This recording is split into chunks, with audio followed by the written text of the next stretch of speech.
Welcome back to Magus in the Media, and today I have a great one for everyone out there in that strange and terribly great place that we're in called Earth, the Malkuth of our existence. Have you ever wondered why stories about heroes and villains don't really separate themselves from our actual experience anymore?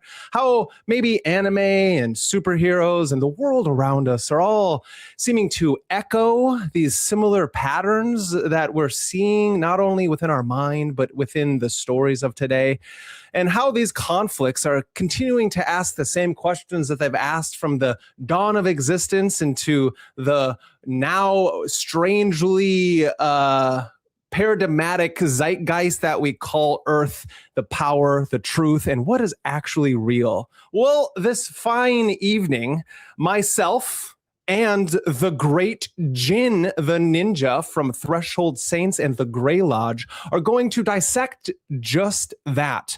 Anime, superheroes, and this thing we call reality. Are we truly living inside the stories that we see at all times? Welcome tonight, Jin. Thank you for joining me. How are you? I am very fucking well, Brandon. Thank you so much for having me on a second time. I'm so excited. Obviously, I am the primordial weeb, we'll call it, because obviously I'm half Asian. So, Yeah. I grew up as a little bit of a fob. I'm not really, but a little bit. And so all fobs have a very J Kino, we'll call it, a sensibility of where we always looked for. I grew up listening to C-pop, Mando pop, J-rock, especially like I love J-punk music. Like Eastern Youth was one of my favorite. Anyways, what I'm saying is Nice. I have the bona fides for weebdom. For the king of weebdom, at least. Maybe the prince. Maybe that's more Hode-like. But anyways, so I'm ready. I'm ready to rock and fucking roll. And we're going to talk about anime, and I'm really excited. And I like that you set it up as being on Malkuth, because when we're Yes. talking about narrative and stories, we're actually aiming a little higher. We're aiming towards the hyperspace kingdom, because really the narrative takes place outside of time, and it dwells in our unconscious, in the Hokmah, in the space. So I'm excited. Let's see where where you want to take us. I'll let you kind of drive the hyperspace surfboard. I love that. It's like even though I don't really understand the transpersonal hyperspace driveway or whatever is out there, there's like a book that's called that. But I do really like that. The Malkuth, the understanding of what the kingdom means, because we can really, because not all anime is created equal, just like not all comic books are created equal, just like not all people are created equal, no matter what people want to say. And what I mean by that is that we veer from extreme to extreme, right? And so it's like as we're traveling up the tree or into the Qliphoth, no matter which way you go, you're going to come across nuance. And I think that's something really important and lost to this day and age. So what do you believe about nuance, my friend? Nuance and context are everything. Yeah. As you know, Brandon, I do call myself a very autistic speculative Kabbalist. I'm not really that autistic. I am a little, but it's not maybe as severe as the internet. It's more acute on the internet for sure. Yeah. But this is actually autistic these days, don't you? Well, that's what I Hode Rising. Like, let's 888. Let's fucking go. But so I think that actually autism and Kabbalah actually go together quite well. I think it makes a lot of sense. It does. So I think that teaches you about what you're asking. I think that like if you construct reality if you treat reality as a hermeneutic, and you treat the tree as sort of it's not a catch-all. It's not like it's not a junk drawer for correspondences. It's a way to both fold in and unfold specific things, and they have to go together. It's like a puzzle. It's not, you can't force the pieces together. It has to go together within the specific densities, within the specific paths. You have to understand it by the letter, but the letter is always moving. As you and I were talking about a little pre-recording, certain systems don't treat the letters as they move. So they tend to, those systems tend to be a lot more fixed, a lot less aeonic, if you want to call it that.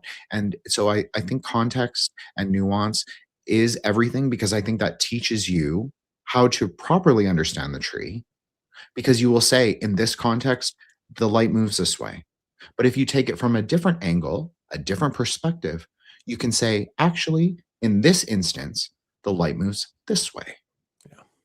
Yeah, no, I think that's really important. And so to speak that in from a different angle, as we were even talking about it, it's each nervous system in its interaction with its surroundings based upon its perception is how we can understand the moving pieces. And it's almost like people get locked within the Cartesian system even when they're not trying to, when they're speaking from more of a what they think to be a phenomenological system, which it's not, is that they get locked into their own myopic lens, very telling to what we were speaking about before. But it's to understand how reality is a process and not a noun. And so if you hold on to the static construct, you're not going to be able to truly integrate it into your nervous system. Isn't that what the tree is even for, is to be integrated into the nervous system, to create your own attributes and correspondences based upon some kind of actual rooting in the system, if that makes sense? You have to know elements of the system, at least conceptually, to be able to rebuild it. Now, what you're talking about is a much, I know you're good at Kabbalah, Brandon. So, I mean, you know, I think I'm good too. So, I mean, I'm perceiving and acknowledging that you're good. Thank you. Okay. So, but you're talking about like a greater working where people who are supposedly, you're supposed to be post 40, as neither of us are there yet. So close here. So close. I mean, I'm not that far away, but we're pretending it's further than it is. But I mean that, okay, so you rebuild the tree once you've sort of accomplished, like once you've accomplished the lightning strike. That's really what it's supposed to be, like cutting through all the bullshit, right? Like cutting through all the theological stuff. Once you attain the lightning strike, which is just the recognition that Keter is also Malkuth, this does take place in your mind. It's non-phenomenological, as Brandon was saying. This is something I'm also a big fan of saying. This is why Brandon and I are friends. Not just that, because we disagree on other things, but we agree on the more fundamental things. And this is a very fundamental thing, is the tree is not, it's non-phenomenological. You should treat it ontologically, and it really is about the greater universe. It's not just about the movements of the cosmos or the 7 planetary system. Of course, I do use the Sefer Yetzirah as my sort of prime text, whereas a lot of people prefer the Zohar. So I'm okay with having the astrological correspondences there, as well as the outer 3 luminaries, as well as the Jyotish correspondences with their 9 planetary system. That does not bother me, but particularly because I see the tree as much as Brandon is saying. It can contain new knowledges. It can contain lost pieces of, if you believe the tree is primordial or even perennial. I'm not a Guinonist, but we'll just use that word. If you believe the tree is that, it can actually take the pieces that fell, you call quote unquote, fell off in the last turning of the wheel, talking about like the process theology of it all, the axialism, the sort of spiraling of time. Well, it should be able to take those, those new sort of conceptualizations of the cosmos, and also how it relates to our sort of like inner natures, our alchemical natures. So I mean, I think that what you're saying is really important. The lightning strike is not the lightning strike that you see, but what the lightning strike that you see can do for you is that it actually reminds you that there's something so powerful, so much greater. And in your perception, it is actually the same thing. But it just happens in your mind. And once you sort of put Aleph together and resolve that paradox, well, the whole world is maybe Diamond Thunder. Yeah, I love that. And that leads back into 1 = 10, right? That Kether is in Malkuth, and it never wasn't.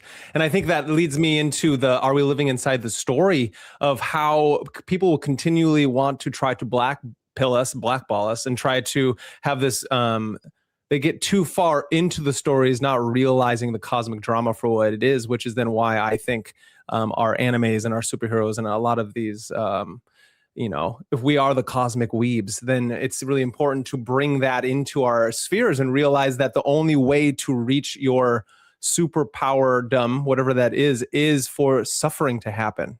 Would you not agree? So maybe you and I will differ a little on this. Okay. I think there is a tempering element, but obviously I'm a Buddhist, so we would say that suffering is more, it's not like it's a choice. I'm not saying it's a choice, and I'm not being flippant about other people's suffering. But what I do believe is that there is elements of what we can control in relation to suffering, which is the nature or the perception, at least, of our own minds. So I understand. I understand heartbreak. I understand like missed opportunities, everything that everyone else has gone through. And I'm not even saying this from a place of even remote perfection. I am very reactive. I am very polarizing at times. I ride the polarities all the time. And I'm not like the most neutral of people. Yeah. But I do, Yeah. right? No, So yeah, no, yeah, that's important. Neutral is overrated anyway. And it's different from being a centrist. I think it is different. It is different. It's very different. But I do believe that the position of neutrality in many instances is a much better positionality if we're talking about suffering. Now, that is Right. easier said than done. But if you learn some meditation techniques, maybe some, more esoteric things like mantra recitation or sutra recitation, or it doesn't have to be any of that. I'm not a big fan of the Hellenistic and the Hellenic materials, but it obviously exists in there. There's Greek Orthodox practices that you can do. There's all these different things. Even Catholics have things. So just learn some, like you can do St. Augustine, you can do St. Ignatius of Loyola. He has the spiritual exercises. I'm not saying that that's all equivalent. I'm just saying that if you have like a foundation of spiritual practice, which involves meditation and teaching you how to reach different states, it will help you sort of reach places of neutrality a little more easily when you're confronted with suffering. Mm. And so that will not necessarily transform your own suffering. You still might feel it very acutely internally, but it will actually help you navigate it in the more material world. So I don't think that necessarily. I understand that this is very Joseph Campbell, and I know you love that mythic archetype, and Yeah. the wounded shaman, and the wounded hero, and he has to. And I'm a fan of that too. Like I've always said, like Aeon of the Daughter is Aeon of the Sun as well. They're both co-creative with each other, and the Seth is, if you want to say Seth is, that's who I posit is the Gnostic Aeon for the sun, and he's a sorcerer or wizard, depending on how you understand that. But he's also the wayward son. He also like goes on the crooked path and then he comes back. But what does he come back to? So I posit that he comes back to something new, that he has to actually path work up the tree almost from scratch, like yes, using the pieces and components. So I don't necessarily think suffering is the aeonic story for the hero of this yuga or this aeon, but I do think that it's inevitable. Yeah. I do think that it's inevitable. It's just inevitable. It's the nature of samsara. Yeah, it's the nature of things. It's the nature of how we exist. That's correct. Yep. But so is love. Yep. So is the sort of non-dual primordial nature of the world. So is the ephemeral beauty that exists in nature and in human connection and in human perception. We are infinite in our capacity. We are all, I'm going to be really a shithead, we're all Hasids now. But we are. We really are all infinite in our capacity to cultivate bodhicitta and loving kindness. I sincerely believe that. Like, yes, I'm a sorcerer. I know I was teasing you before that I just say that as like a bit, but it's not really a bit. That's Tantra. Yeah. But I just refine myself where I don't need to deal with worldly things, not because I don't deal with them in sadhana, but because I navigate them differently. Like my magic is more, it's not surgical, but there's something closer to that. Yeah. But I'm doing, I'm doing the activities of for everything. It's not like, I'm not saying that I'm not worldly. I'm not like that kind of person. Well, and I think sometimes maybe the term theurgy or theurgical gets a little overused, because it's like, obviously you are, because you're trying to bring Buddha nature within you, and it's just frameworks of perception, right? It's that like Right. the gods are a lower level on the 10 realms than Buddha is. Yes. And so Yes. to understand that is then like we're the West meets the East, and then all of a sudden we're bickering over semantics, which is ridiculous. And I think more of what you are saying that for is because of, I think people are misperceiving something in what you're saying, and so that's more of a reaction to something than it is an actual true statement. If I could say that. If that's okay. I mean, I agree with you 100%. Like you're explaining like the Bhumi realm, like 1 through 10. Yeah, the devas are on a middle tier. If you want to compare it to the tree, it's around Tiferet, which makes sense in Jewish Kabbalah because that is where the hosts arise. Yeah. You know, that's where the angels are. So that it makes perfect sense, but that's where the devas are. Okay. We want to go higher than the devas. Even Kabbalah says you want to go higher than the devas. Oh yeah. Or higher than Tiferet. Oh yeah. And, you know, just like, where do you want to go? I think that a lot of the unconscious, like the Jungian sort of like where he is thinking, I think he's thinking very Hokmah, sort of like very unbounded by time. Oh, but Hokmah and Binah exist in a dialectical relationship, as do all the Sephirah. Yes, exactly. And they're more complementary than once you get below the abyss, being then contrasting themselves, and you have to balance it out. And then that goes back to the neutrality is really what you're talking about. If suffering is the swinging back and forth of yin and yang, or of Boaz and the mercy and suffering on either side of the tree, then you're just talking about exactly what this swaying is that we're continually trying to do as we reach the middle path. And I was thinking about how you and I joke about this left versus right path thing, and I've come to the terms that I think it's ridiculous and there's no such thing. And so I think a lot of it is more fun to kind of spar with those who think that's real, that there is a left hand and a right hand. And it's like, I agree. You know, I 100% agree. Middle path is the positionless position. Yeah. It's absolutely not about the middle pillar. The middle pillar does not really exist. No. How can it if it's not a two-dimensional thing? It's not even three-dimensional. It's all dimensions at all times as we're trying to structure reality in its most beatific way, right? It's this way that harmonizes all things together, and then it's a kind of do as you may as you're filling in the blanks type of thing. Correct. Yeah. You're synthesizing and rectifying the aggregates at the same time. That's path working. So the man is supposed to be on the paths. Man is supposed to, like the magician, the Magus. He starts on the quote unquote Malkuth, wherever that even is. Yeah. Maybe just inside himself. Yeah. He builds the path. There is no wrong path, but there's also, like you're saying, like there is no left and right. It's all Zimzum. It's all Zimzum. Yeah. And it's all bullshit too. You and I both know this. Yeah. Every right-hand path person, even online. Okay, let's not use a magical example. I was going to go really hard, but I won't for you. Okay. Yeah. But, we'll wait a half hour. You can go hard. Okay. Yeah. Okay, so like trad Christians. I'm not hating on trad Christians. I'm not hating on Christians. Okay, but there's a certain kind of trad LARP Christian online that they would say, like, I'm like very left-hand, or not left-hand. They obviously wouldn't say that. I'm very right-hand path, but they're actually very Gevuratic. So if you're very Gevuratic, are you truly right-hand path? No. Yeah, and if people don't know, that means war.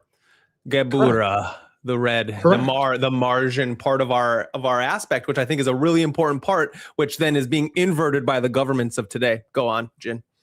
People don't have a warlike nature. Yep, I agree. It's not Hobbes.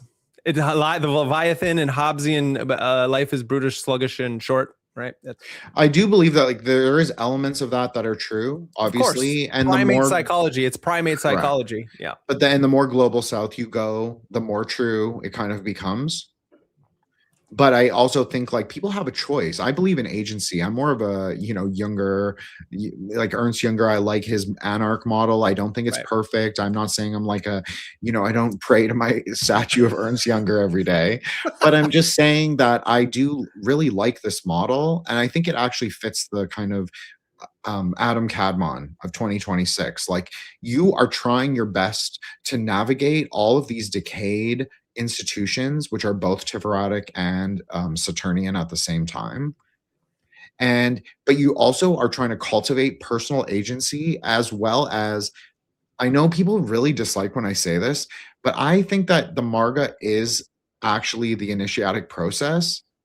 So I think also that I think it's okay to go your own way in the sense of like how I do it. Like, a lot of people from both sides, like supposedly right. Well, no, actually, a lot of left-hand people do fuck with me. Left-hand path people will fuck with what I'm saying. They're actually a bit more open-minded when it comes to magic, and they're actually, in a way, more correct, and they would actually agree with you, Brandon, in a lot of ways, like when you're talking about like consciousness. And I know that there are Golden Dawn people that do speak on like those kinds of things, but they get so into like Pythagoras and like the numbers, and specifically this hyper focus on the one, which, as you know, because you laid it out, Buddhism, we are a 10. We're like, that's our number, is the 10. So it doesn't, Buddhism is all about the 10. The 10 is the resolution of all paradox, which it is if you understand math to any degree. Zero is a magic number, and it's supposed to be. Yeah. It's not a negation of reality. It's an affirmation of what it can be. Yeah, exactly. That is exactly. And doesn't that then make sense of what the Ein Sofs even are? Ein Sof, Ein Sof are. So it fucking blows my mind when people, whoever they are, starts claiming that zero is nothingness. It leads back into a misunderstanding of philosophical precepts, even of the West. And so it's a misreading of these characters, because zero is the allness, which is then leading us into even what the Book of the Law states with Aleister Crowley in his understanding of Nuit. She is that which becomes before all, and Hadit is that point within the very center of all things. So fuck off. Like, what the hell is even going on here? I've said this so many times, Brandon. I said the female principle is the spatial. She's both spatial and chthonic. Yeah. People like have like a meltdown when I say this, and I'm like, well, just go read Kenny G, shout out Solar, or Aleister Crowley. Like, the OTO kind of gets it right. Yeah, they do. Like Solar and I interviewed Gregory Peters, who was in the Aeon of Mott workings from the 90s. Oh, nice. Great author. You should get him on. He's a really great guy. I can set that up on IG. Please. But you know, he gets it. And he also studied Tantra. He also studied Dzogchen under Namkhai. He directly a student of Namkhai Norbu. I mean, he went to Nepal. He was initiated into like Kali Kola. So he has a lot of exposure. I'm not saying he's like a, hardcore Vajra bro. I'm not saying I am either, but I am kind of traditional in that way. Like, I just stick to my system. Yeah. But he doesn't. But we can still speak the same language. We still understood each other's like standpoint, because he was fundamentally saying like, yeah, the OTO kind of got it right in this aspect, and they kind of do. Yeah, they really kind of do. And a lot of the other systems, especially if you eschew mythology, I'm not a strict mythology person. I'm not like sitting there being like, oh my gods or oh my goddesses, I have to like do my Orphic hymns. No, I'm not that kind of person. I'm post-theistic. But for me, you have to use the mythology as a hermeneutic to understand magic at the more twilight layer. This is just a very tantric way to look at mythology, but this is, even in more normie Mahayana Buddhism. So maybe not normie, although everyone in the West is much more of a Theravadan or a Zen bro or a Zen practitioner. But really, when you're looking at Mahayana, when you're talking about sutras, those are very psychedelic. Those are very surrealist, weird, meta-magical texts. And they do contain magic from a Buddhist perspective. Like, the word is magical. And it can mean other things, but the word is also empty, meaning that we don't necessarily keep it in time. We don't keep it in bina, in understanding. That's exactly it. We say it can move through space. So I would always say, like, everything's in flux. The world is in Zimzum. DCS says all Kabbalistic paradox are resolved in Ein Sof Or. I'm very inclined to agree with him. How could you not agree with that? I mean, it makes, if you know Kabbalah, then you would say that makes sense. But if you're fixated on the one, on the monad, or on some on Kether itself, on the source. Yeah. Yeah. But like, what is the source? Like, can you show me a source? And like, I'm okay if people want to go to Keter, because at least you can say, like, I always say, like, hyperspace kingdom. Yeah, maybe Keter is self-reflexive. Maybe that's what it is. Maybe we bounce off like Indra's net, if you want to call it that, and we come back down and we say, okay, we went there, grabbed some of that Promethean flame. I always say it's like Kether's more associated for me with like a white and pink. So I mean, you go up there, you get, okay, so you get a flower, rose, pink rose. I don't want to use a rose. I'm not a Rosicrucian. We'll use a mallow. We'll be very tantric. Pink hibiscus. Okay. So you bring it back down. That's a bit of knowledge. What are you going to do with that? What are you going to make of that? That's fine. I have no problem thinking of Keter in that self-reflexive way. But what my problem is when you fixate on it and say that that is the only possibility, the only potentiality. If you've had any kind of Sephirotic experiences, you will understand that what Keter offers is unconditional love. Yeah, and so obviously that's what we carry with us. That's what we carry with us, also above the tree, but also that's what we should carry idea or whatever in the higher idea ideologically. Yeah, thank you. Yeah, I got you. That's bro. But that's what we should carry with us when we're inside the tree as well, whatever that looks like. Yeah. So of course it has a really important lesson. Maybe the primordial lesson is there, but we're still within paradox. We're still within cause.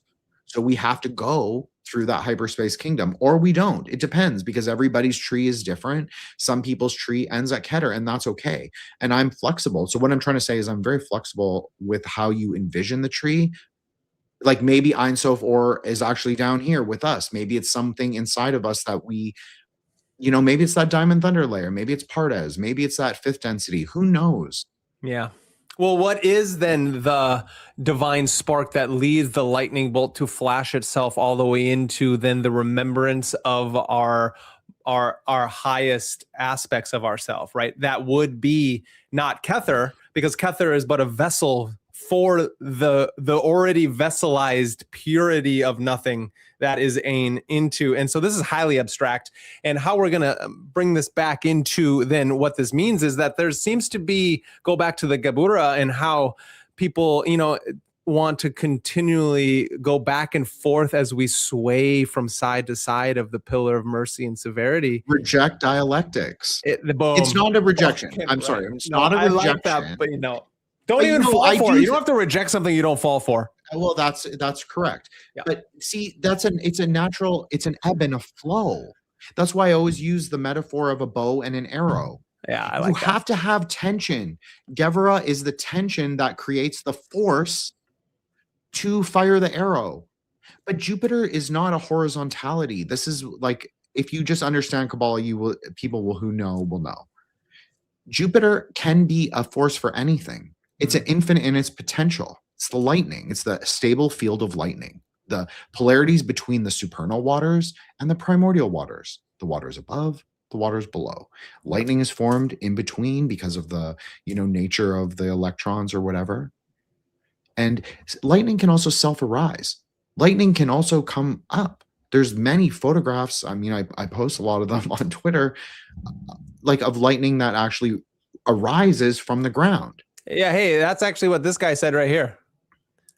So that's great. So Ma Woods, I was wondering if this would come back, and Jin nails it for you. As I find that fascinating because everyone, this is another thought that I have, and I think is perfect for this kind of thing, is that people want to put this concept of something starting somewhere and something ending somewhere. And I think that's really important to have a telos, right? A purpose, but that's different than understanding how our language confines us to ways of understanding the reality, whatever that reality is. And so to people, whatever happened with our Maxwellian fucking Robert Maxwell textbooks when we were growing up is trying to confine us to this level of understanding that things must always move forward. And whatever that means, lightning striking the earth instead of the earth being there, the clouds being there. And with those powers combined, we can have Captain Planet or a lightning. Where does the lightning strike ever actually start? That's my whole, that's the idea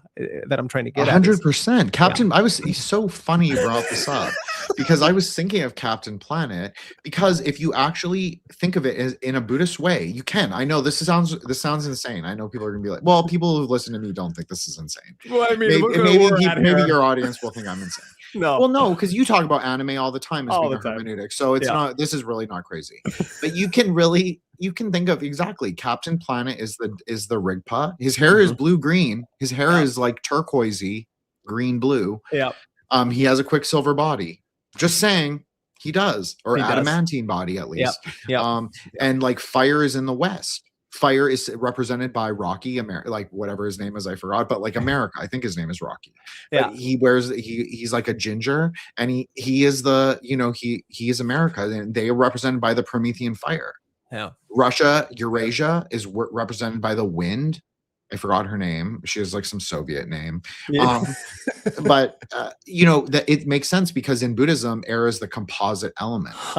So Eurasia is a composite continent and a composite culture. Like the Soviet Union was explicitly about the individual republics, right? Composite together. Yeah. Air is a composite element. It requires 3 in 1. So, and then the Asian is obviously water. Well, this makes sense because Asians have the oldest writing.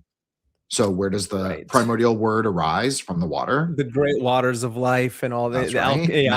That's even Thales, the supposed first pre-Socratic philosopher. That's probably one of the reasons, because he was actually known as a more Oriental, as they would state. Interesting enough. Well, it just I'm just saying from like a pop culture perspective, it makes sense because Chinese is the oldest quote unquote writing system. I'm not saying it's not saying it's better. I'm just saying that we're just looking at it through, I know you get me, Brandon, but I just want to say, like, I'm not saying it's like there's this like great East versus West dialectics. Again, reject dialectics. There's not this great East versus West thing with what I'm saying. But then you have like Africa. He has the power of earth. Well, that actually makes a lot of sense because the African earth, if you understand like there's a color linguistics, like how color is understood in different cultures. I used to be really fascinated with this. And it makes sense because obviously I became a Kabbalah autist later on. So, so a lot of African languages actually describe Earth as being brown and green, like very Malkuthian almost together. And if you look at Egypt, like I know this is every hermeticist, I'm not a hermeticist, but this is every hermeticist's favorite place on Earth, right? Is Egypt. It is. Well, Egypt is very yellow. And in Buddhist color magic, yellow is actually the magical association for the earth. So you have all of these things that are actually there's a mandala there. You have the 4 positions around the one, around Captain Planet, and it's their powers combined, and that creates what? Well, in Tantra, that creates space, not void, although sometimes that's how Akasha gets translated, but it actually is space. So like we were talking about, and then someone will say, I know someone will, clock me and be like, you guys were saying that the female principle is space. And so how can adamantine man rise into space? Right. Well, yes, because the Aleph and the Aleph. Yeah, how do you resolve the son with the mother principle of wisdom? Well, there's multiple ways. But the son gets to travel through space because he's a magician or a dragon or both. Or both. Most likely both. Once he defeats the dragon, they integrate. Correct. Yeah. Yeah, that's great. That's great. And what I like about that is what people forget is even through the modeling of a Kabbalah and the Tree of Life is that there are different planes and realms as you travel down the tree. It's solidifying or densifying into Malkuth, so to speak, as a concept. And so we have to understand levels of abstraction. And so why something can rise into it and also be born from it at the same time is the exact contradiction that we're then completing once we will rise up through the abyss into the highest supernulls of the Chokmah Bina Kether triad. You can't have that without that. And so it's not a contradiction of terms and concepts to say you can both be born from nothingness and then rise into the feminine at the same time. And even though when I say that, it sounds super sexual, and it should be, right? That's fascinating. Nice. Okay, sorry about that, Brandon. No, that's a cool one.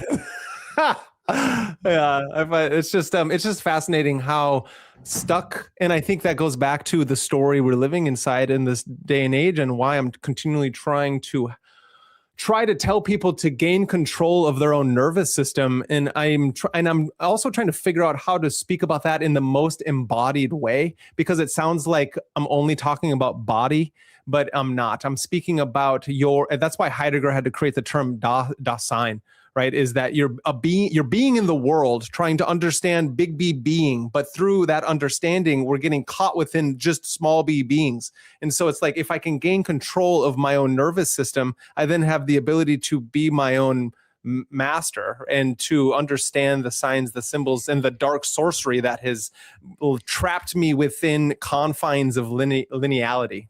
It's, Well said. thank you. Well, you also brought us, no, seriously, because you brought Thank up you. something that is really interesting and I've been thinking a lot about. Hode, right? Hode is our analogical thinking, but Yeah. you can also say that there's an element of Hode that's very conceptual thinking. Yeah. Like that's really where it arises.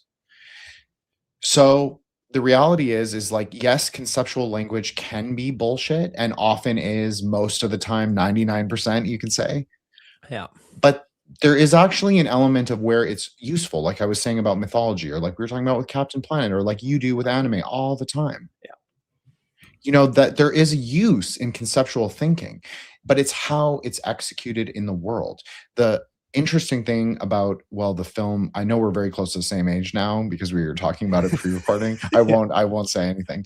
But the reality is like cinema, anime, music to a lesser degree, but maybe also to a higher degree, because people tend to be a lot more personal with their music, but that's maybe a different tangent. But there is those are almost perfect hermeneutics. A film, because it combines color, combines light, luminosity, it combines like the kind of, like, you could say celluloid is functions much as a crystal, as a diamond that Oh, yeah. refracts and Mhm. reflects reality.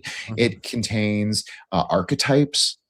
It contains words, text often. So there's a lot of potentiality and potency. If you want to call, not, I'm not saying every film is like a magical working, but you could also say that every film is an attempt Yes. at a magical working. Yes, I would say that. And just like with every anime series, like those guys, those mangakas that work like 18 hours a day and get paid like $20 an hour, Yeah. they're not sitting there being like, let me make a magical hermeneutic. But in our time, like when we were kids, yeah, it was a lot more creator based. It was a lot more tighter. And the Yeah. series had like a lot more intentionality. And I'm not hating on modern anime like in any way. I know, Brandon, that you love a lot of the stuff that the Zoomers love, and that's great. I'm do. really glad that someone does. But no, I'm serious, because I'm never gonna cover the, like, do you know what I mean? Like, Yeah, someone should yeah. cover that Somebody's gotta material, do but it. it's not Yeah. going to be me. It's true. So the but so I just think that there is, those things must be also you have to consider them as hermeneutics. So we can't fully discard conceptual thinking. Yeah. There has to be an element of dualism that exists, because we have to exist within the material reality as we understand it.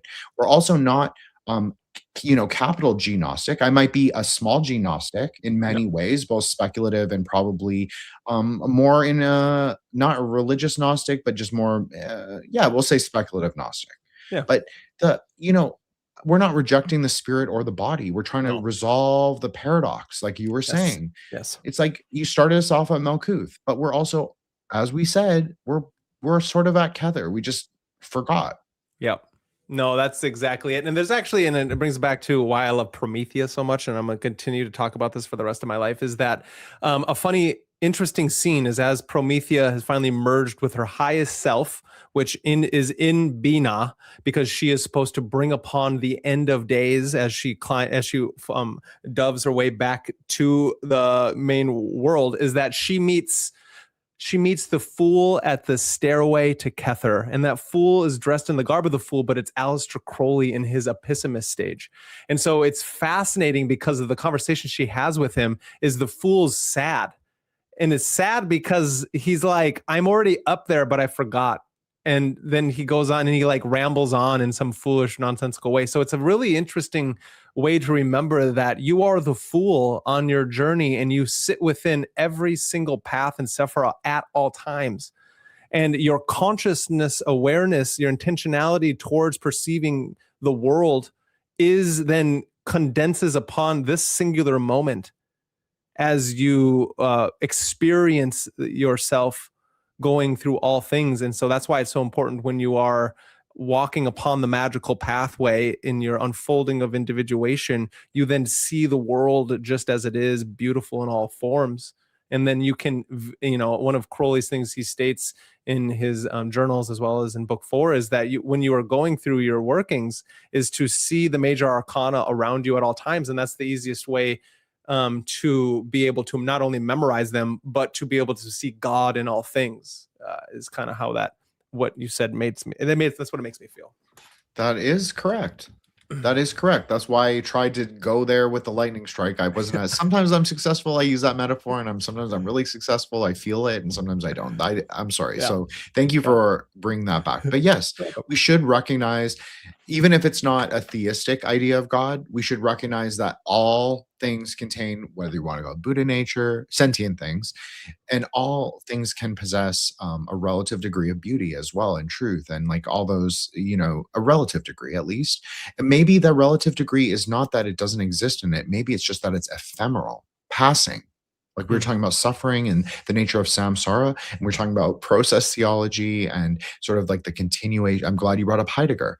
Yeah. I mean, I'm not a Heidegger bro. I'm not a philosophy guy. I know you are, Brandon, and I am not shading anyone. Like, that's the majority of people that I surround myself with in the group chat, or like my friends that come on my show, or like the people that I know, they're all much more taken with Western philosophy than I am. I'm much more like Wittgensteinian, like let's just burn the books, like who the fuck cares, like Fahrenheit 451, like let's go. I'm like, just like, we'll just keep the tree and like, we'll see what we can do. But no, I just think that, I do think that there is, Heidegger is very tantric. There are at least Buddhists. There's like a very Buddhist kind of non-dual element. Some people will say it's Taoist. Some people will say it's more non-dual or qualified Advaita, or they'll say it's like Buddhist non-dualism. Those are all different things, but there is a relationship, and there is a kind of way that you're sort of getting there through that understanding. So I'm not against philosophy in any way, is what I'm saying, even though I make that book burning joke. But I just think that, again, it doesn't serve anyone to be too fixated. Like if you can't look at Heidegger and then also understand that to be esoteric sort of hermeneutic, I'm not saying esoteric in the most secret way, but esoteric way to maybe understand the nature of consciousness. Yes.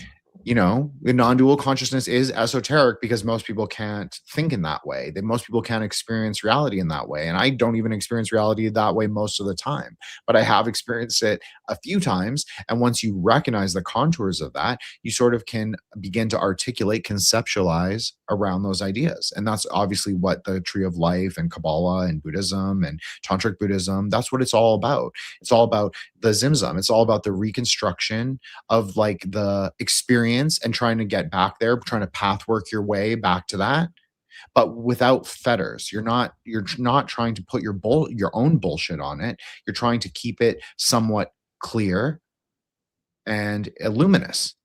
So that's really the whole thing. So that's why we use conceptual language. So again, people can use whatever system they want.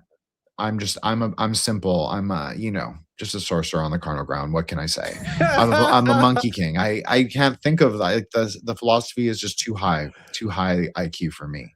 No, I like that. But you have to use what is available to you. And I'm not necessarily a fan of Heidegger, but I feel like people should actually appraise all that stuff. I know you love Plato. I know everybody who's like in my circle like loves Plato. I'm a Central Asianist. I'm an axialist. Like, I'm just like, give me my mala. let me do my thing. I'm not going to worry about this. We have our own tantric logics to understand the world. Yeah. A lot of them I discuss, a lot of them you discuss, a lot of them a lot of magicians discuss because they're kind of primordial or perennial. But there is a difference. There's a slight difference always in view. And so what I'm trying to say, philosophy is not bullshit, but make sure you're not dogmatic about it. That's really what I'm trying to say. Yeah, And that's about everything in general. Yeah, no, that's about everything. And you actually hit it on nail on the head with even Heidegger, because Heidegger is an expression and a reaction to the faults of philosophical thinking of the Enlightenment.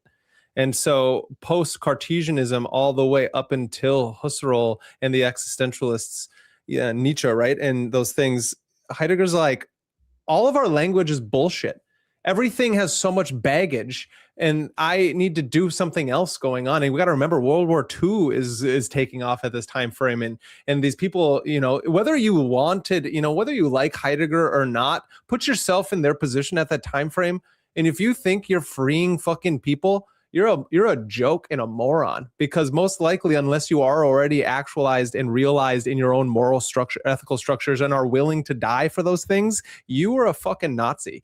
And so I think that's I didn't even mean to say that, but bring that up. But I mean, like, that's the Heidegger haters, is it's like he was a Nazi. And I'm all like, we must realize where we're at in our history and what Heidegger was trying to, because he ended up quitting that in the end. And as he's writing Being and Time and Thinking, Dwelling, and these different, in his poetries, he is expressing the disillusionment of being stuck within this Cartesian framework and the nonsenses of what philosophy did. And he had to create a whole new philosophy based on the terms of phenomenology, and have an understanding that we need to figure out what is the isness of this thing that we use at all times.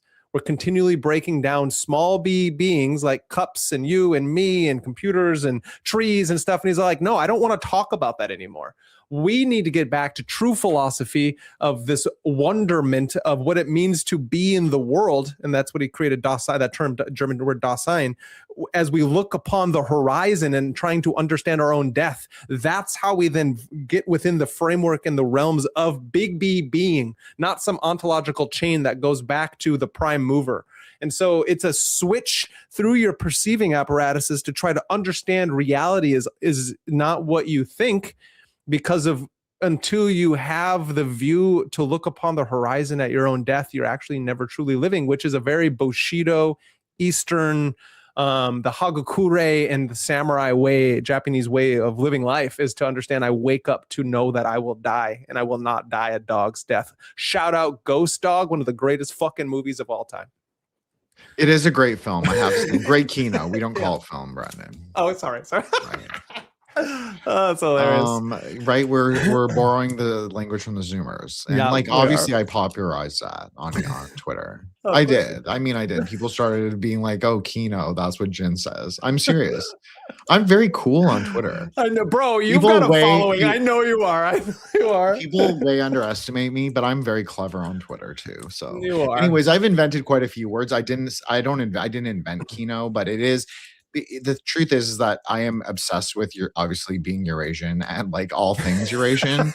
So Victor Tsoi. So Victor Tsoi was like a rock star. His band was called Kino in the Soviet Union. He was half Korean, half Russian, but Russian Korean.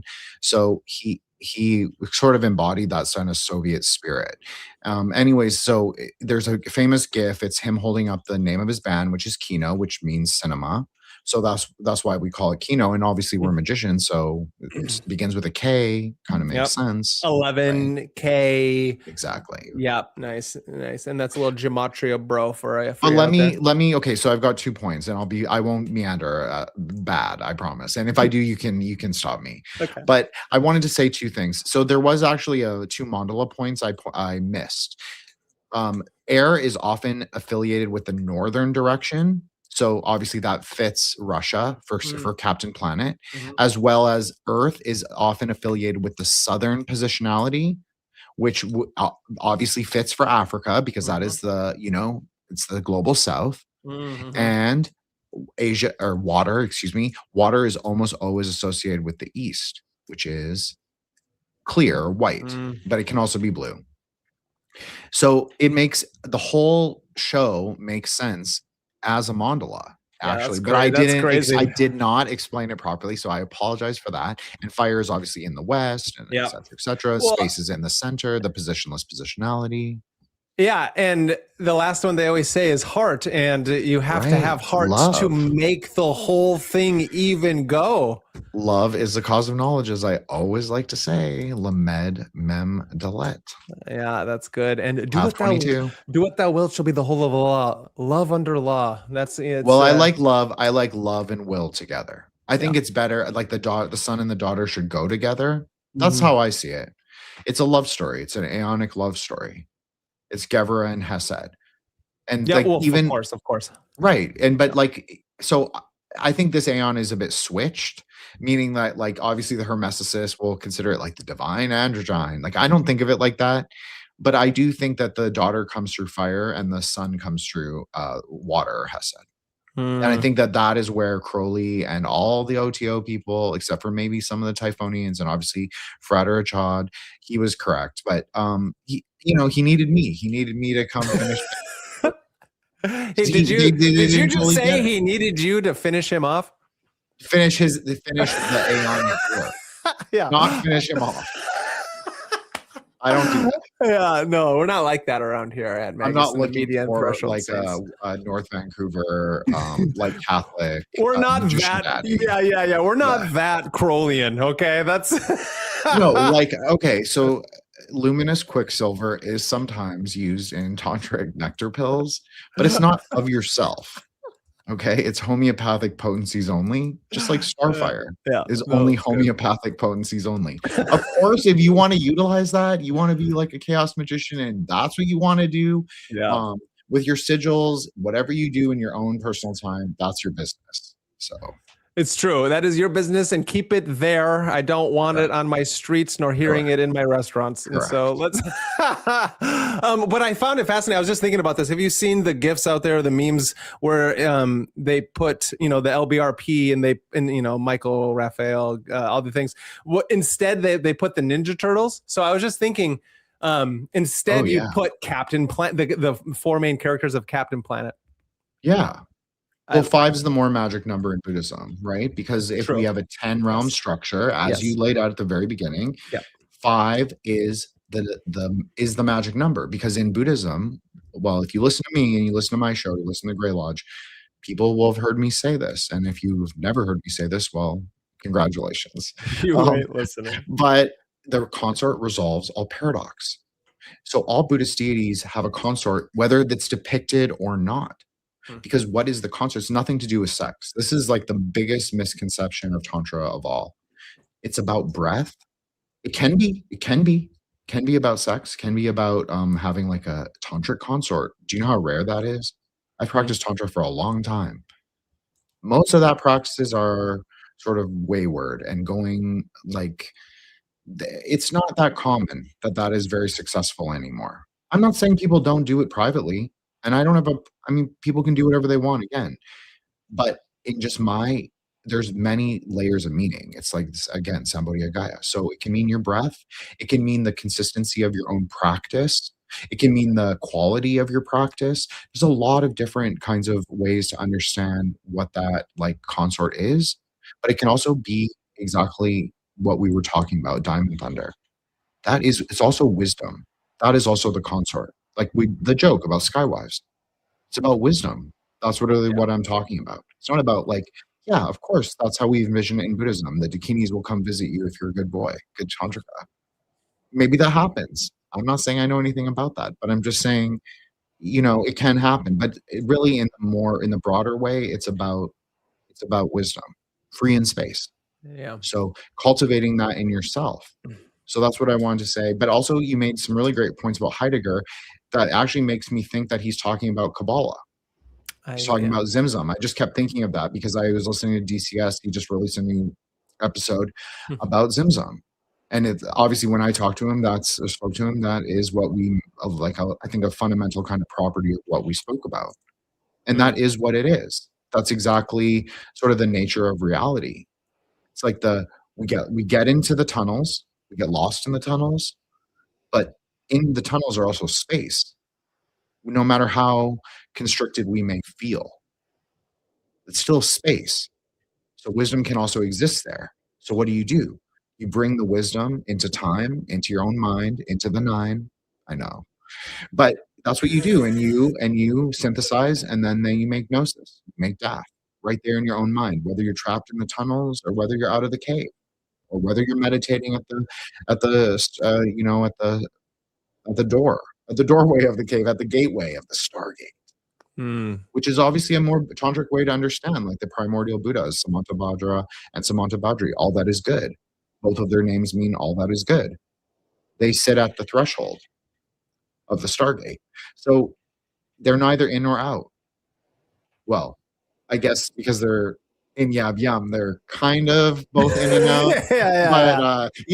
But I'm in of the cave. So it's the same as Plato's cave. It's like the That's what I was allegories gonna are bring up. all Yeah. the same, right? Yeah. The primordial womb. Where do we exist? Do we exist in the primordial womb? Do we exist in space? Do we exist in time? These are all fundamental paradoxes that people have to resolve for themselves, and that these are the theological questions I think that you were saying that people should actually ask through the study of philosophy. I would just say, if you study Kabbalah, non-dual post-theistic Kabbalah, you will also come across these same paradoxes, and you will have to resolve them in your own mind. Now, what Brandon is saying is really useful, because then you can go reference it in actual text. Text is more of Bina than it is of Hod. People often forget this. Text is not inherently conceptual if text is based on something grounded in material reality. That's actually good. That reminds me of John Dee sitting with everyone else who was kind of helped themselves break free on top of the Enochian tablets within Binah. That's an image that always burns itself into my mind. That's from Prometheus, so I can't actually help that. But then Hod to me is that mercurial, where Hermes and Mercury sit. So it's interesting that you would say that's not where that would sit, but I actually do quite understand that, because they're flitting around at all places. So how are they actually reading books or anything like that from writing itself? But that's my own frameworks of how I. No, it makes complete sense. The mercurial impulse, you could call it. Yeah. But the mercurial impulse is not actually to be out free in space. It's the impulse to believe, to want to be free out there in space, or to wonder, because that's more Hod-like, right? More Hod-like language. I look out at space and I want to be a star, or I wonder what it is like to be a star. That's the Hod impulse. But you are actually not. That's why he is the prince. He's not the king, and he's not really the dragon. So you have to, like, this is again.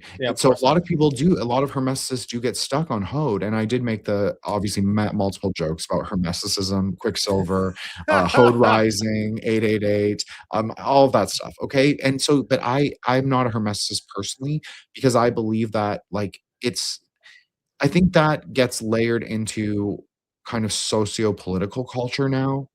This is my real problem with it. I think it gets laundered into identities and, like, left-hand path, right-hand path. Like we were saying, that's kind of bullshit. It does, yes. And I do think that that's kind of bullshit. Like, just be who you want to be. If that's like the ka and the ba and like the reflection of the higher soul, like, I don't fucking know. Yeah. If you want to crystallize yourself in cause, I don't fucking know. Do it. Then just show me that you're going to do that. That's fine. I just think that I'm not going to worry about people's, like, labels, identities, like all that bullshit. I just think that that's complete Qliphothic bullshit. And I'm not even anti-Qliphoth. I'm really not, because I take a lot from Lurius.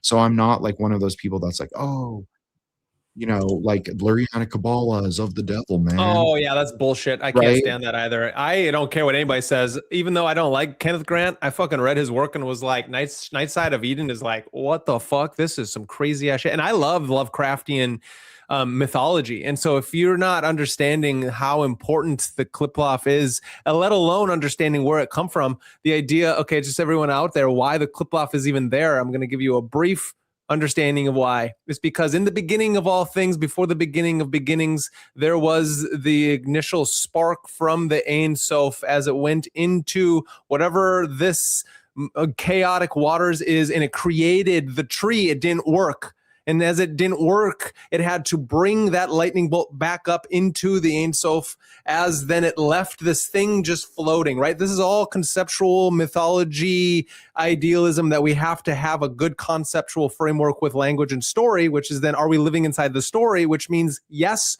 we are. And this is one example of why that's important, is because we're like, we, as in the great being of all beings, behind the God beyond all gods, you have Ein Sof Hours, like, let's do it again. And it struck the lightning down, creating the 10 Sephiroths, 32 paths, creating Malkuth.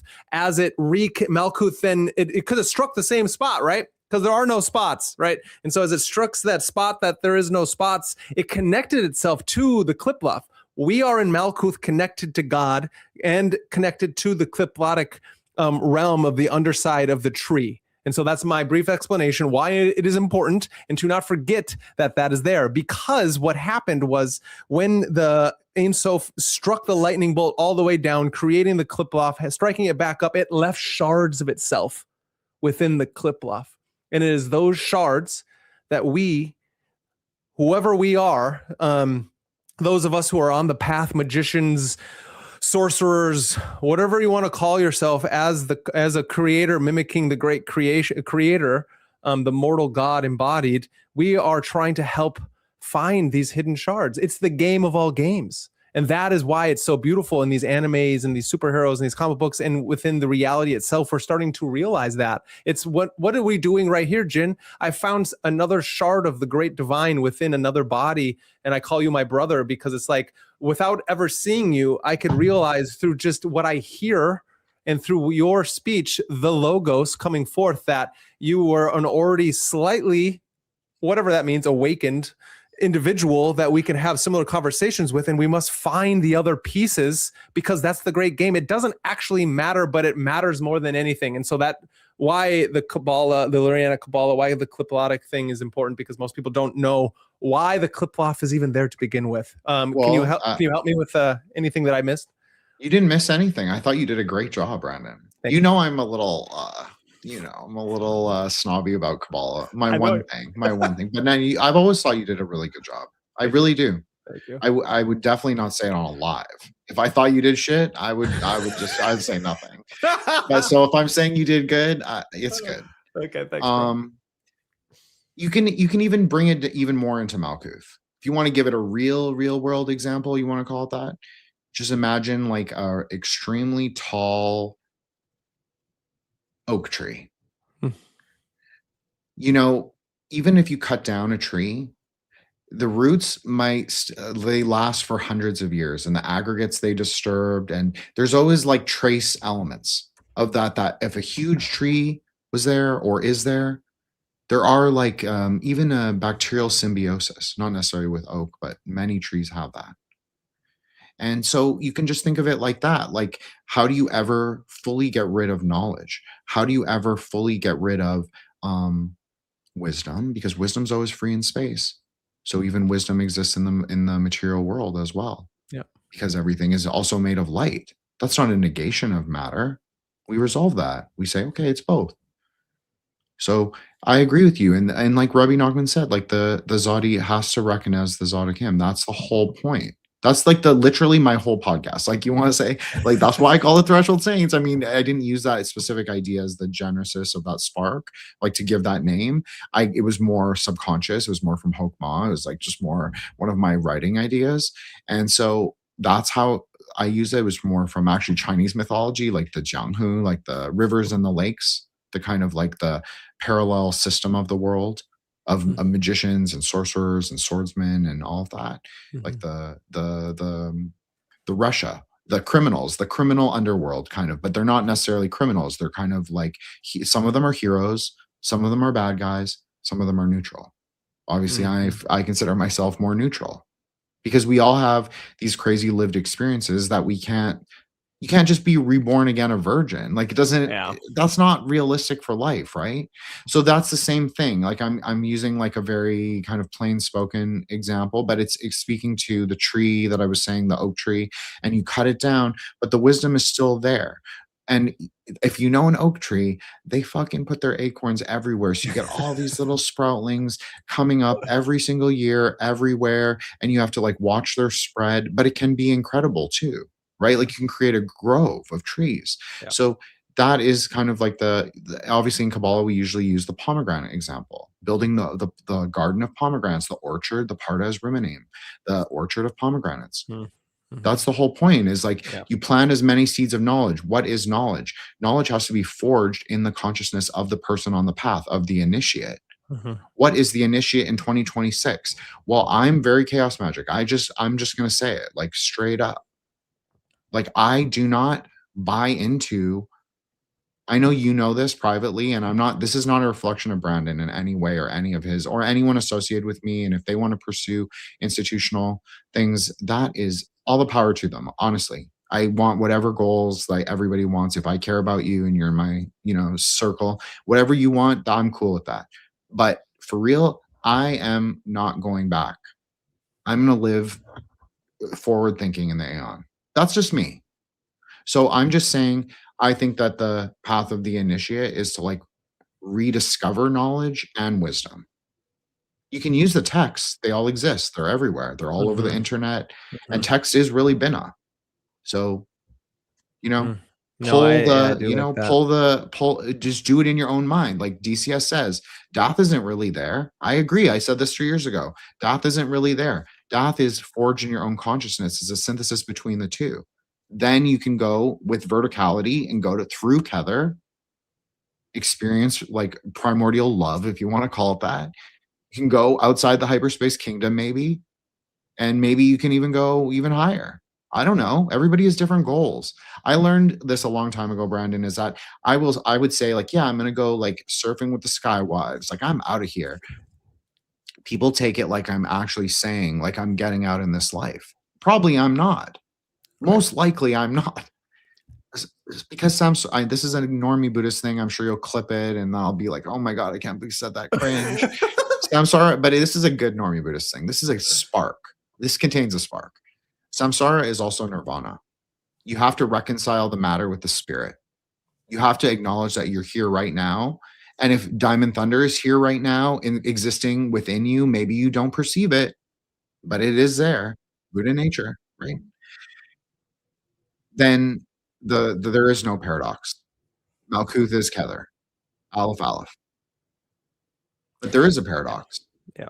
Because how do we get back there?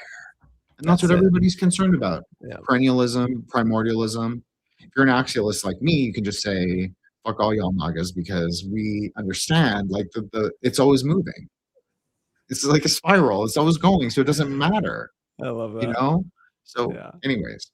No, that's great. No, I love that. And there is some level of, and I will state exactly kind of what you're getting at in a way is this idea of the old Aeon and the Aeon of Osiris, right? Is that a hermetic order of the Golden Dawn, Rosicrucian, institutionalizing things. That is the order of the masculine holding on to this force that wants to actually break free from itself. And in the Crowleyan language, he says it's Horus is that, right? The child and the warrior combined. And then what Jin's doing is he's bringing it on to the next Aeon. So that's interesting. So I think I've asked you this before. So do you believe that we've already passed through the Aeon of Horus? Or are you moving into a completely other framework of trying to understand that? Well, Frater Achad built on Crowley's framework into something called the Aeon of Ma'at. Obviously, you know about this. Yep. So I'm utilizing his framework and plus Nemas from the 1990s who did the Aeon of Ma'at workings. Yeah. And I'm calling it Aeon of the Daughter, which is not, it is a phrase that was used by Frater Achad, but it wasn't like the primary understanding. And then Nema obviously preferred Aeon of Ma'at. But it's the daughter. It's the hidden archetype. So she exists in our perception. So I would say the Aeon exists in our perception. You could say it's like the fifth turning rather than like a fourth turning, like, not I don't want to be Gurdjieff. I don't even know that material or whatever. But I'm just saying that there is like we're in the fifth turning because That's the the fifth fourth, turning is our. Jin. That's the fourth way. I understand that, the but fourth he's turning referring. is the book that they write about, that we're within the fourth turning of this world right now. Go on. Correct. Yes, thank you for clarifying that. I know, I appreciate it. But he's talking about the fourth way. Like he is talking about what I'm talking about, but maybe at a more esoteric level. I don't know, but he is referring to that. But I'm saying it's actually from the fifth because it exists in our perception. So I do think that the cosmic wheel is also turning. I think that that is true, but I also think that if only it matters, because it doesn't matter. It doesn't really matter. It's like what we make of it. If we, like, you know how a lot of people believe that, oh, the Satya Yuga is coming, the golden age is coming. Well, no, there's always an interstitial aeon. This is just a tantric logic. Like you want to talk about like greater wheel turning Kala chakra, which is the same as the Ismaili Muslims and who are also Sufis. You have a lot of like groups in the world that do believe in like a greater cosmic wheel or an ontological wheel. So you have to kind of acknowledge that there is like the fifth kind of positionality on the wheel. So what I'm saying is that yes, Aeon of Mot, Aeon of the daughter, and the Aeon of the son are both happening at the same time, but right now it is the daughter. It's like a short cycle. So we've moved outside of Kali Yuga. I don't know when. For speculatively, you could say it was the 1700s, or you could say it was 2020, or you could say it was 2001, or you could say it was 1949 during the Babylon working. That would make a lot of sense. That's the daughter archetype that they're drawing from, the Aisha Senanim, the princess of the Qliphoths, right? But I called her the princess of breaking Qliphoths because there's an idea in Buddhism that a Dakini who is a daughter. This is where I got the whole idea. I didn't actually build on anyone's work. It was completely intuitive, speculative, and experiential Kabbalah. You could say that, or tantric experiences. So not voices in my head, just for the record. It was Not like this I was time. doing wisdom science exercises. Okay, you could call it that. So I basically built out the tree. I realized that, oh, these other people, I didn't realize it. The other people told me. We were like, oh, did you read this book? Did you read about this Aeon of the daughter thing? I was like, no. Because I use Tantra. I use Tantra and Kabbalah as my kind of foundational basis. So I didn't really need to know what the OTO was doing. So I built this tree. It happened to be very parallel to like a lot of these things, but I added a lot more Kabbalistic things because I'm just better at Kabbalah than they were, obviously. And basically that's it. So I think that it's happening both. I think it's the Aeon of Horus and the Aeon of Mot. And I don't necessarily think it's like you could say it's the Jesus and the Mary Magdalene. You could say it's if you want to use the Gnostic framework that I also said, it was like the Nuria, Seth, and the Zoe. But I said that there are three aeons, which comes right from the Epinoia of Nuria, like right from that Gnostic text. It says that there will be three aeons. And it says there in the hypothesis, it actually says that there always are three aeons. And there are multiple aeons, right? And where do aeons first arise? In your own consciousness, in your own perception. So I'd always said, like, it's like a fifth consciousness. We're witnesses, just like Buddhism. We're witnesses to the great wheel turning. Does the wheel turn? Are we the wheel turner? Are we the Kalachakran? Who knows? Maybe you can be. Maybe you will be. So I posit it very speculatively, Brandon, is the truth. Yeah. And I just keep it very like, I do think that Crowley, as I said at the very beginning, the OTO and even the Typhonian OTO, their way of understanding the neo-Gnostic ideas that they have or that they codified, it's a lot more interesting to me than the sort of reconstruction neo-Masonic element that you find in like the Golden Dawn. Yeah, I'm just being honest. Yeah, no, well, it only makes sense. It only makes sense because it's moving itself forward, and the Golden Dawn is keeping itself institutionalized within old frameworks of understanding through Mathers, Woodman and Wolcott. And that was perfectly fine. If we want to be like European LARPers, like those trad aristocrats on Twitter, and we want to live like that, that's fine. If you want to go live like that, then you should go, where you should go live? should go live in Scotland or Yeah. England or like Slovenia, as I referenced the last time. I don't even know why I said that country. Or I I remember mean that. that, That's so right? funny. If you want to be yoked to the non-turning wheel or the slow-moving wheel of like Yeah, the Saturnian Tiferatic, the Binah Tiferet connection, then go to Europe because their time wheel is very slow. it is. Yeah, You want definitely. to, you know, if you want to be part of the new Aeon, part of the new wheel turning, that's happening here. Yeah, That's because it also was why they're built. bringing people here. Yeah, and it is built as the new Atlantis for a reason, and That's right. that's just not some Atlantean New Agey thing. That's Sir Francis Bacon, and he was No, definitely. people who don't think that there is like elite cosmologies, elite ideologies, elite sort of ways of thinking of the world, that doesn't mean it's a secret. It doesn't even mean parapolitics at all. Yeah, yeah, that's exactly it. Because what, like Scientology has widespread adoption among people who do not go to Scientology centers Oh yeah, because they actually treat Scientology as mail order books. oh Just yeah, like a lot of Mormons don't regularly go to temple. But there's a lot of Mormons, and there's a lot of Mormon podcasters actually. oh yeah, Interesting. oh yeah. Which is fine, and I don't have a problem with that. But what I'm just saying is that you can't always tell what people actually are. Well, because they don't even know what they actually are, and That's correct. that's exactly it. And it's what's fascinating is even anytime I have the I would use the term only when I speak of like myself as being a hermeticist is in the language of how the old hermeticists would be the ones who understood that the first actual tool to understand and be of scientific use is the nervous system. And so that was integrated into my thinking by Robert Anton Wilson.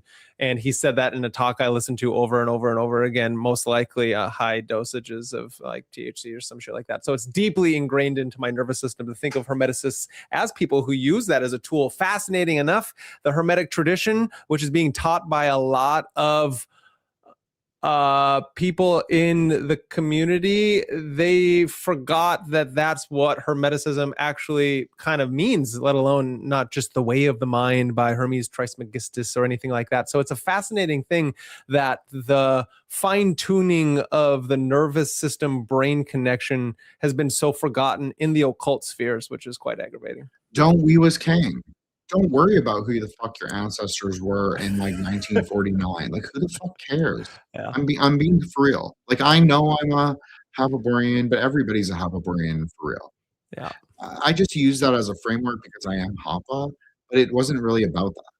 It's really about that we are all on the New World Island and we are here. So let's make of what like this place is. I'm not saying don't learn history. Yeah. I'm not. I'm a very you should. medievalist kind of person. Yeah, you should learn your history and your philosophy and your Absolutely. things because it's all changing right now. Due to That's AI, correct. they're taking shit That's out, correct. and it's not just this isn't new. It's just happening faster due to the memory holding and the changing of things at all times. So it's more So important. treat it. So Yeah. treat it. But just remember that history is also speculative. Yes. No matter what, philosophy is very conceptual. Yeah. Just remember that. It doesn't mean everything conceptual is bullshit. Remember, we're not going to extremes. Like Brandon's talking about the nervous system, control over your own body. Well, you know what that is in Kabbalah? That's the Hod Yesod relationship. Yeah. That's the Aeon of the son and the daughter. You want to talk about like bringing it back down to the Malkuth and like understanding it at a fundamental level, control over your own nervous system. There, Aeon of the son and daughter. Let's fucking go. Let's fucking go.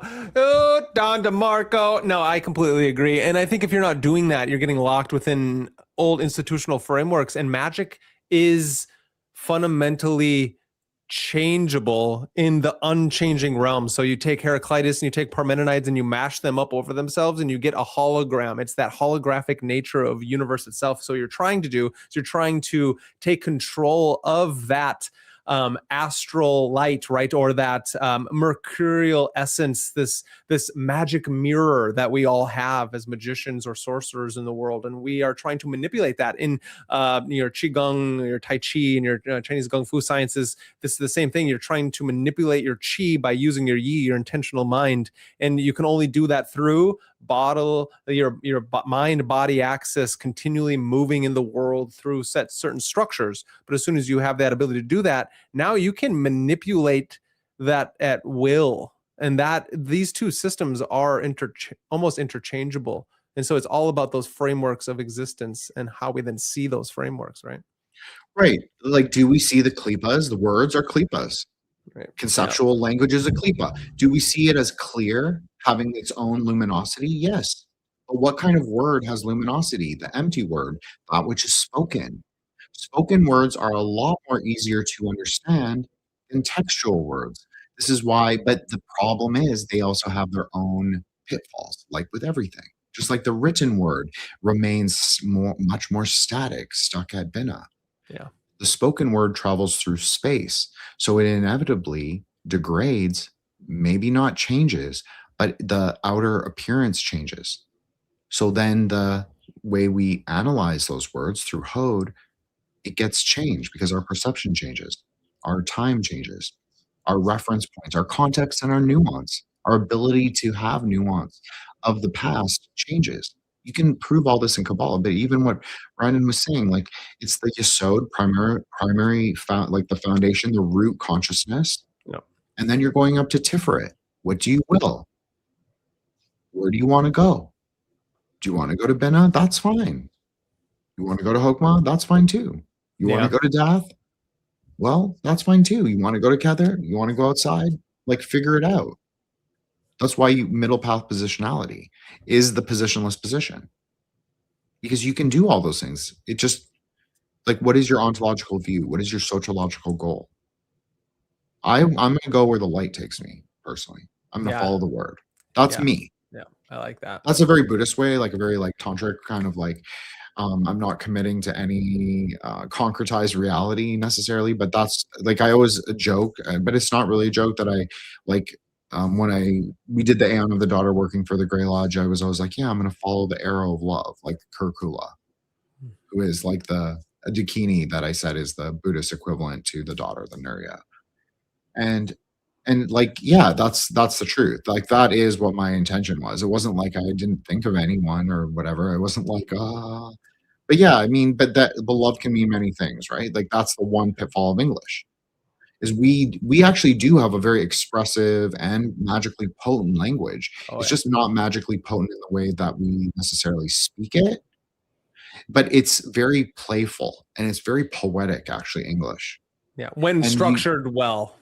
Well, I think that there is a kind of, I'm very free range, as you know, Brandon. Yeah. And so for me, I like that English has spaces between the words, between the syllables. It's very also like Sanskrit, right? Yeah. So that is where nuance, you could say, arises in the space between the words. Yeah, and to hit back in the comic books, obviously, if people don't know this, is that it is why there are panels and then the white spaces around that, because that is your imagination filling in the act of the process and experience that is going through, which imaginal realm. The imaginal realm, thus leading us from Malkuth up the 32nd path of the imagination to Yesod, to the moon, and then everything blasts off from there. Well, talking about the Moon Knight was one of my personal favorite characters for pretty much until I was like 13 or whatever. I don't know. Well, I want to ask you, Brendan, what was one of your favorite comic book characters growing up? Wolverine. He's very cool. Yeah, and I liked Wolverine before all these things, but to be honest, now that I think about it, Wolverine I liked a lot because I think I've said this before, is that I always wanted the adamantium claws to come out of my, and so I would sit there as a child playing. So Batman, Wolverine, Spider-Man. Those were my three, like. And then obviously Goku, but those three were my, I had all my Batman figures and I would enact these whole things. And then I would sit there waiting for my claws to come out. And then I would watch the, Spider-Man animated series. And so those three are like different frameworks of my own personality, I would state. Okay, so I guess I should give three of my own. I did say Moon Knight, but I'm not going to count him because I'm not counting because I already said it. I liked him. Yeah. Doctor Strange then, but like I like 1970s Doctor Strange. That was my favorite, like Silver Age arc.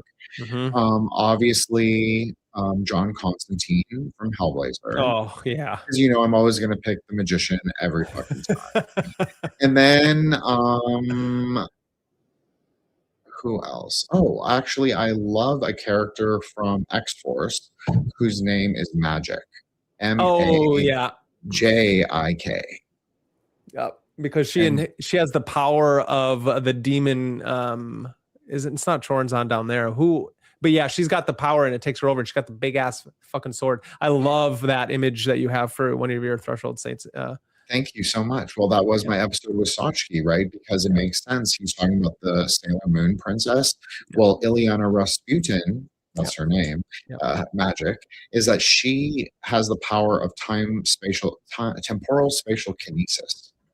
So she has like it's kind of like Nightcrawler slash I don't know. It's kind of like a Nightcrawler-esque power, but it's much more powerful. And in an alternate dimension, she's actually the Sorcerer Supreme, just as Doctor Strange is a Sorcerer Supreme, just as John Constantine is offered the opportunity to become a Sorcerer Supreme at one point. There we go. There you go. I pulled it up here for you. So she is actually based on the Aisha Zenanim as well, the princess of the Qliphoth. So, and she has a self-illuminating sword. That self-illuminating sword is powered through her own magic. Yep. So I just thought, well, like it kind of makes sense, right? Like like maybe that's my Dakini. I don't know. Because I chose two guys. So I had to, choose something more hermetic. So anyway, she's a really cool character. And she, she has these demonic forms. She can summon demons. She has her sword is Diamond Thunder. This was one of my favorite arcs. Have you seen this arc? No, I haven't seen this. Oh my God. This was X-Men versus Avengers into when these characters right here of the X-Men got the Phoenix Force and Magic was one of them. And because of this character right here, Hope Summers, because all of the X-Men besides a few got their powers taken away. And so Hope was the first mutant born after this great Genosha event that ended up happening.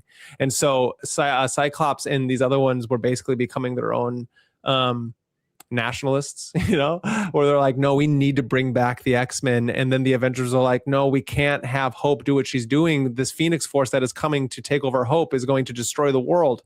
And so instead of it going into Hope, it went into these fucking demigods. Well, isn't it interesting? Like the mythology you laid out sounds very much like the Aeon of the Daughter, or even the Aeon of Horus. Because it's like a phoenix, a firebird, but then you're taking elements from me. So Aeon of the Daughters, you're saying it's like, right, the phoenix, who's at this time Jean Grey, the daughter, the literal daughter, because she's not a mother yet, right? Right, exactly. So she is a daughter. And so, she's the flaming phoenix. She's coming through the fire. So there obviously is something. Maybe I wasn't just like a schizoteric poster on the internet. Maybe I actually, just talking about something that is actually happening, or other people are at least perceiving as happening. People can decide for themselves. Yeah, and that, right? Yeah, no, and I think it is. And my levels of authoritarianism are that this stories are enacting themselves in reality currently right now, and it doesn't matter if it was something we created or discovered through the act of writing, or if it stemmed from some unconscious understanding of the cyclical nature of universes, archetypes move through people. But I truly believe that it goes back to something we said not too long ago, was that stories, and not all of them, but some of them are actually like prophetic and foretelling to what's happening in our reality right now. So it's magicians doing the magical work through art, as Alan Moore would state. Absolutely. And we're comic books are the hermeneutic. Yes, this was true in 1927 when they were doing Action Comics.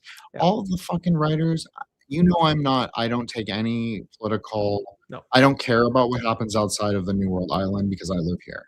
So this is where my focus is. But as you said, my focus is my Malkuth, right? The greatest Malkuth I can manifest in this world is the continent.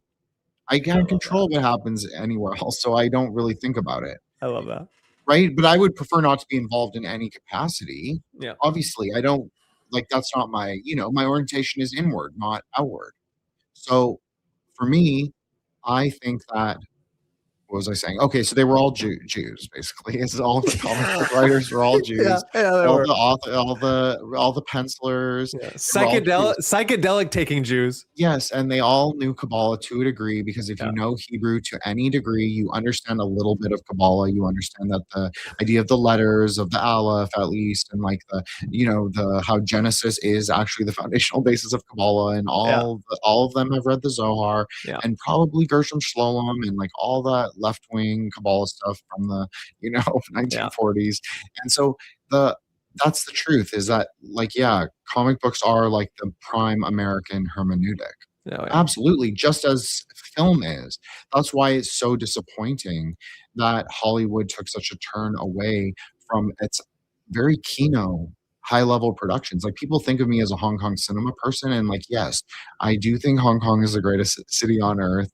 But it's not Hong Kong that exists today. No. The Hong Kong I like is the 1990s Hong Kong of my childhood. Yeah. I don't have any relationship with the Hong Kong of today, really. Like, I do, but not really. Yeah. So that's what I'm saying, is like, you have to also carry these perceptions through time and recognize that they exist in time. So what I'm saying is that you have to say Kabbalah is a prime text, whether you like the Jays or not. Kabbalah is a prime system to understand American magic. Magic.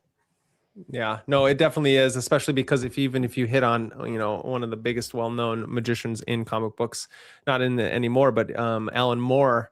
I mean, Watchmen was so prophetic, it's fucking crazy. This new interdimensional / extraterrestrial disclosure that we're gonna get as the alien comes down and is going to unite the whole world's nations, and we'll get one global order.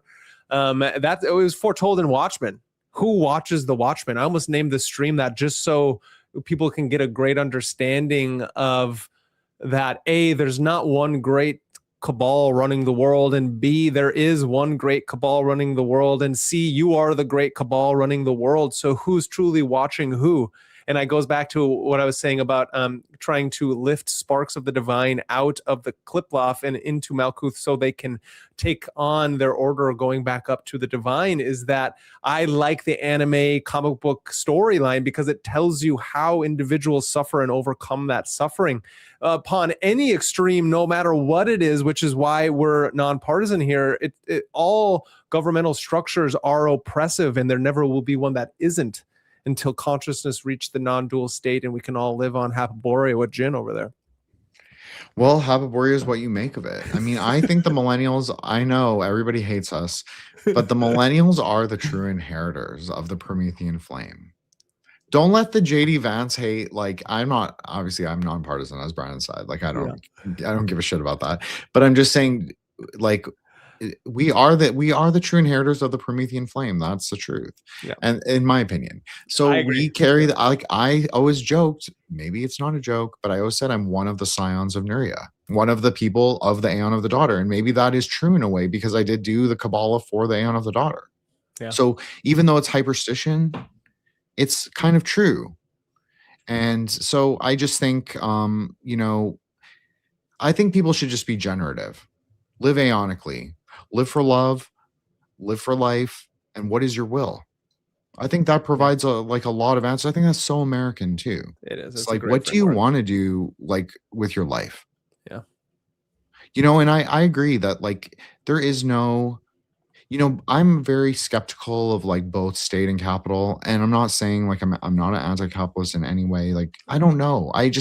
I'm fine with the synthesis. I'm fine with, like, I think we need to move, whatever it is, we have to move forward. And I just think a lot of people get stuck on, like, these old ideas and thinking, oh, we must recreate, like, Plato's Republic.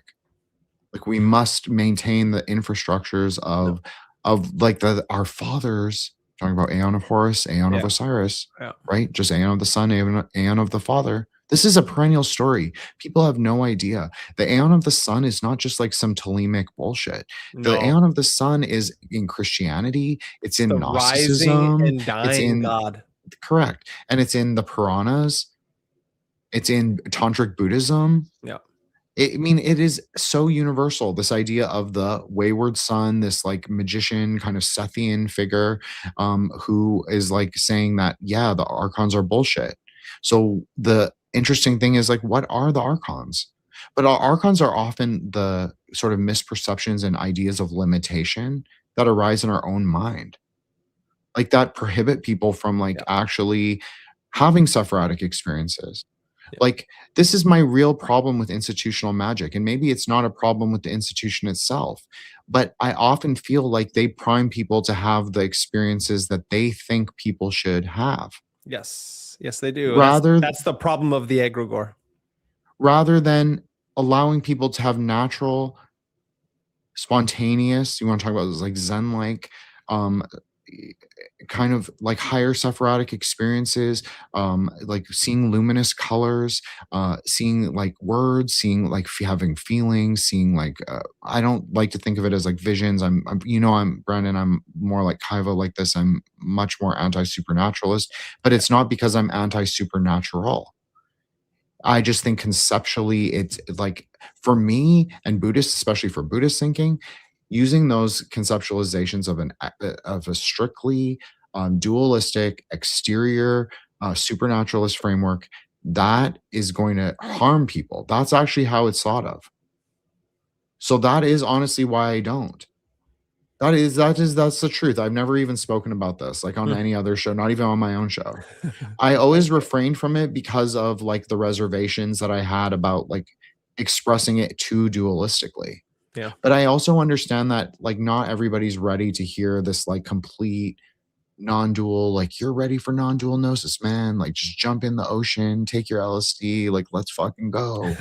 I don't think that. I tend to be very cautious. Yeah. But I also think so I'm saying that I'm cautious, but I'm also saying like, yeah, people can grasp the yeah, there is something Luciferian about what I'm saying. I kind of am hearing it now that I'm saying it, but that's okay. Yeah. It's a Peter you- Gray knows a Luciferian, and I think we both that's correct. agree with that. Yes. Yeah. People need to grasp their own consciousness and the nature of it, and also reconcile that mind spirit or that mind body spirit sort of like tripartite relationship. Like, what the fuck does that mean?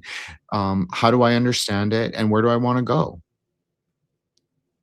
Yeah. No, that's amazing. I also want to state how people, for some reason, Platonists in our world today and magical individuals forget that, and something that Alan Bloom writes about in his version of the Republic. And he writes it in the introduction. It's one of the greatest introductions to the Republic I've ever read, and it talks about how it's important to know why Plato talked about the Republic the way he did and wrote it is not to be a way of this is how it should be, but it's to teach the individual the secrets of the mysteries through the understanding of the tripart soul, the tripart state, and what it means to reach a level of being able to philosophize. Is to teach you philosophy in action, and that we have to be okay with certain contradictions because it is there that we can break your mind free from its states of understanding things how they were to understanding it through the questioning and Socratic method through dialogue. Because even though Plato talks about how the poets are the dregs of the earth in the Republic and will bring the Republic down, he is writing in dialogue, he's writing in poetry. And so it's good to understand that when you read these things, you must understand it through the art of philosophy. And philosophy is an art in and of itself. It is the highest of all arts personally, and it is that true wonder which then can bring us into this world to have an understanding that we are living within the great cosmic drama, this great story. And if we can see it through certain understandings that we don't know what the fuck is happening, and so we're just trying to dialogue it out, and certain things harmonize and resonate with us, and when they do that, it has a sense of beauty. And it's in so doing so, the more you refine your body mind syzygy, that nervous system in action, the more you'll have refinements for understanding the aesthetic, and the aesthetic through the beautiful, and the beautiful of all beautifuls, which is this divine play. And I think that's very important to understand these things. Yeah, I mean, I totally agree. Obviously, I'm not as much of a hermeticist as you, Brandon, but I agree with you on most principles. And I think, like, yeah, like I said, like I'm a bit freer. I'm like, you know, I'm a little bit hermetic in some ways. Of So course you are. I, Of course I you will are. say like I'm, you know, a little more Hapaborean than others, we'll say. Yeah. And which is also true, right? Because I actually am multiracial, but You as are. I've always said, everyone is a Hapaborean who lives here. So it's Yeah. not like a title that I get to claim alone. No. And No, so I'll fight you for it. okay. And so that's basically what it is. I just think, you know, look, you know this, Brandon. I kind of am at a crossroads of like, how do I want to continue to approach magic? How do I want to continue to discourse about magic? But you're 100% right.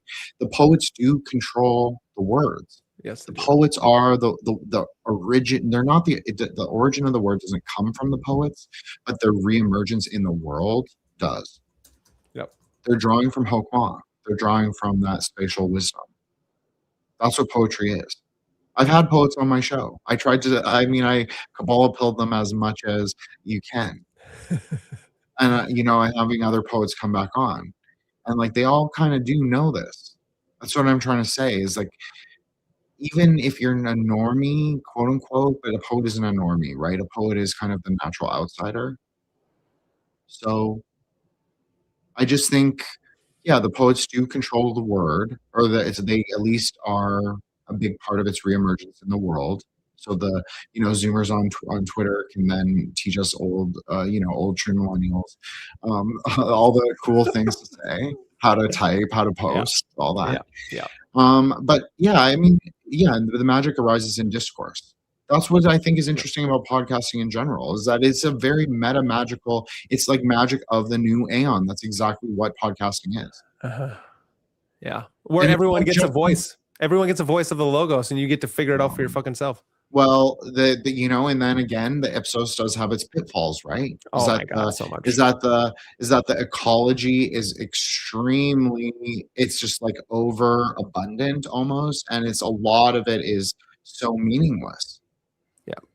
Even from people who believe themselves to be like great magicians in the world. I'm not saying anything about anyone. I'm just saying sometimes you have to be careful of like people who go outside of the world, like go outside to the world and are public facing and are trying to tell you, look, we control the keys to the gates of your perception. I know. No, Naga, you don't control the keys to my gates. Yeah.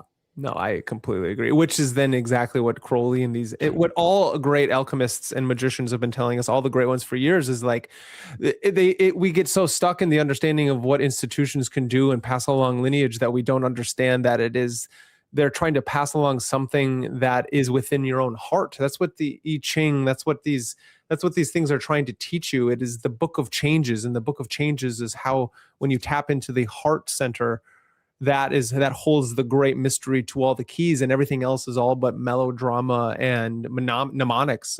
Personally, it comes to see, because if you're trying to tell me how, it's like, how do you know that what you're doing is the correct thing?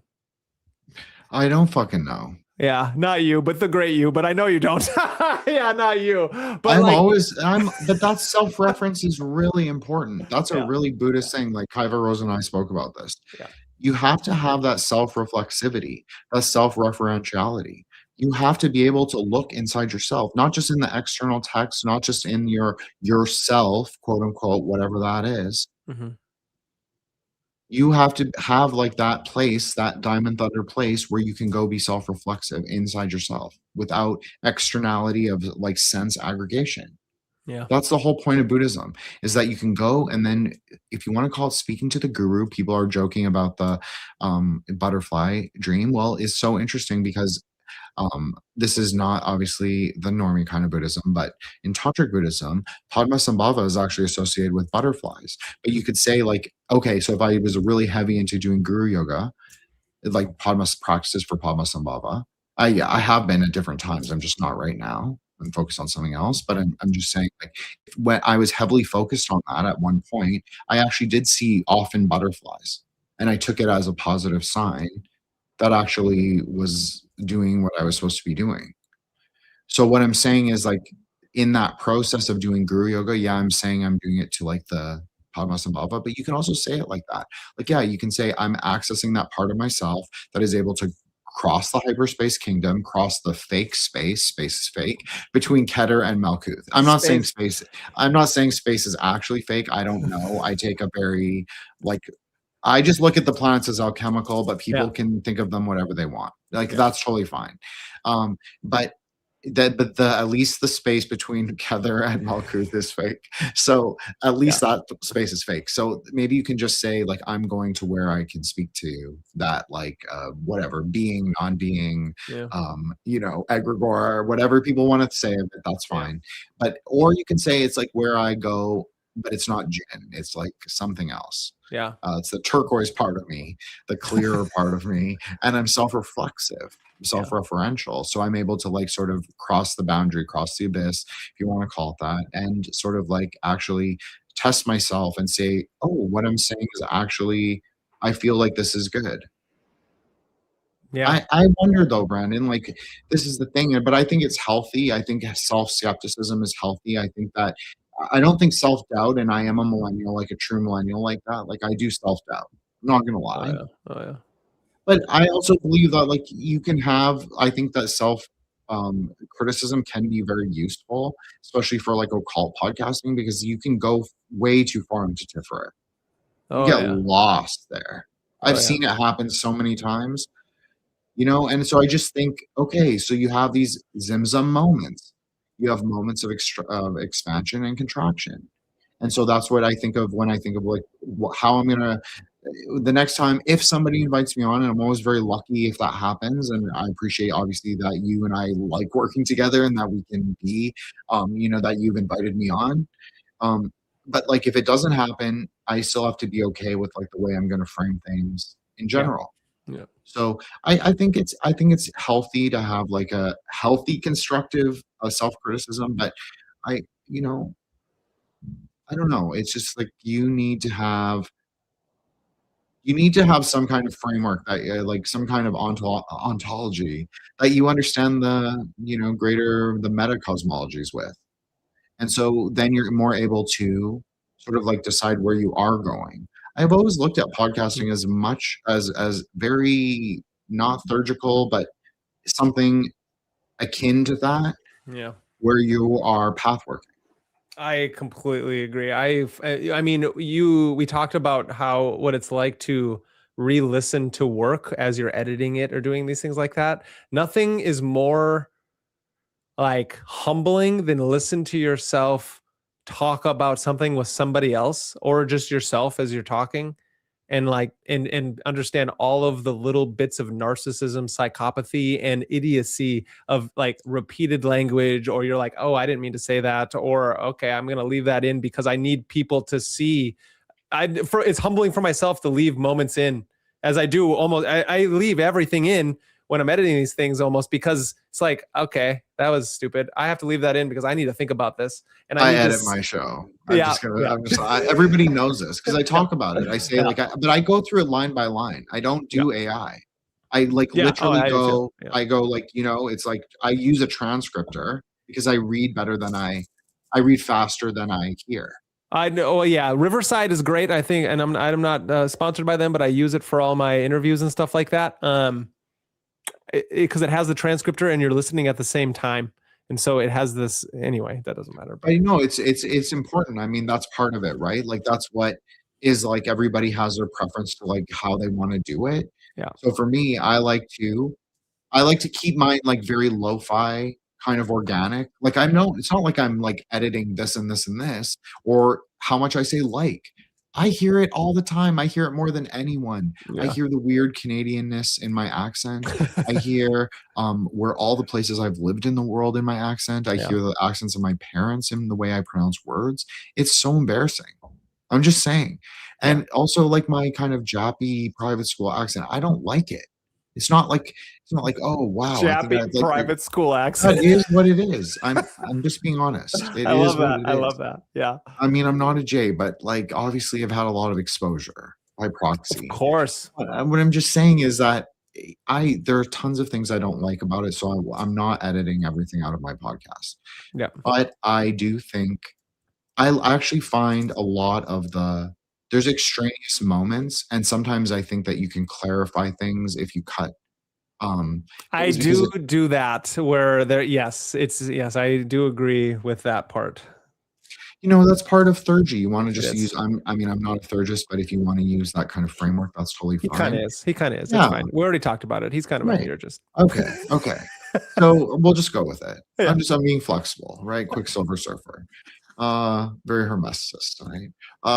So yeah, that's basically what it is. It's that's good. You get the really good uncut gin. Like, I don't usually do this for almost shows. I'm pretty contained most of the time. I appreciate it, and that's why I want you on here, because I feel like there's levels of fakeness out in the world that a lot of live streamers and YouTubers are doing.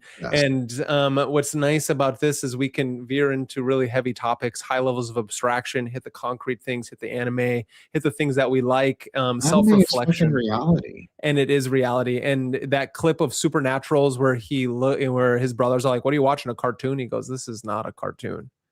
This is anime, and this is a fucking art, and you better realize it real fast, because I've never cried so hard than I have watching, or laughed so hard, or been all like, I need to go train martial arts right now because that fucking scene got me hot and bothered, and I need to go fucking wield my sword somewhere in a non-sexual way." You know what I mean? It's like, there's always something a little,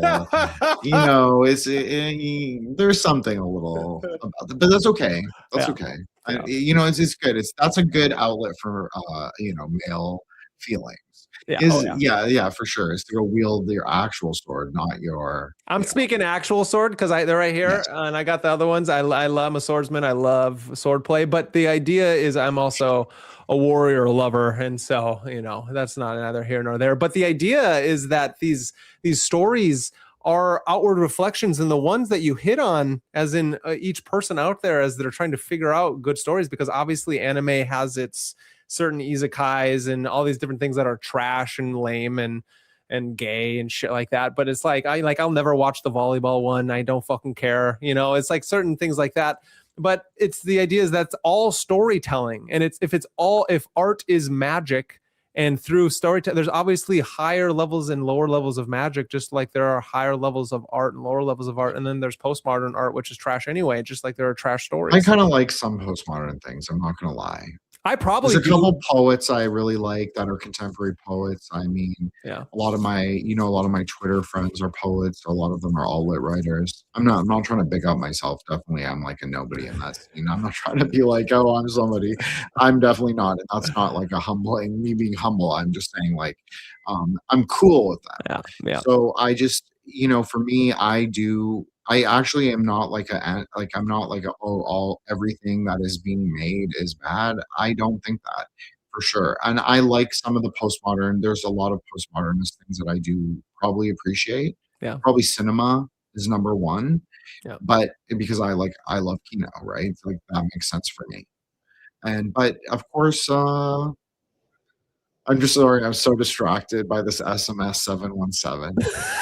I'm like, who are they? Are they an alt? Are they somebody I know? It's like disconcerting them talking about like Aeon of the Daughter. I know, I see that. And like, anyways, it's great. I'm glad I have fans. And I agree. Jin is the best guest. He's so closely become such People a good friend. People do think I'm good at Kabbalah. I have to say, like, I get all these weird follows please follow me on IG, but I love it. But also I get a lot of these like high kind of just wait. Charlie Wild is hating right now. And I said trash, lame, and gay, and that's just a colloquial term of me saying something that's stupid, not homosexual, bro. So it's fine. Who cares? I'm not hating on anything out there, like who the fuck cares? Who the fuck cares? Yeah. Who the fuck cares?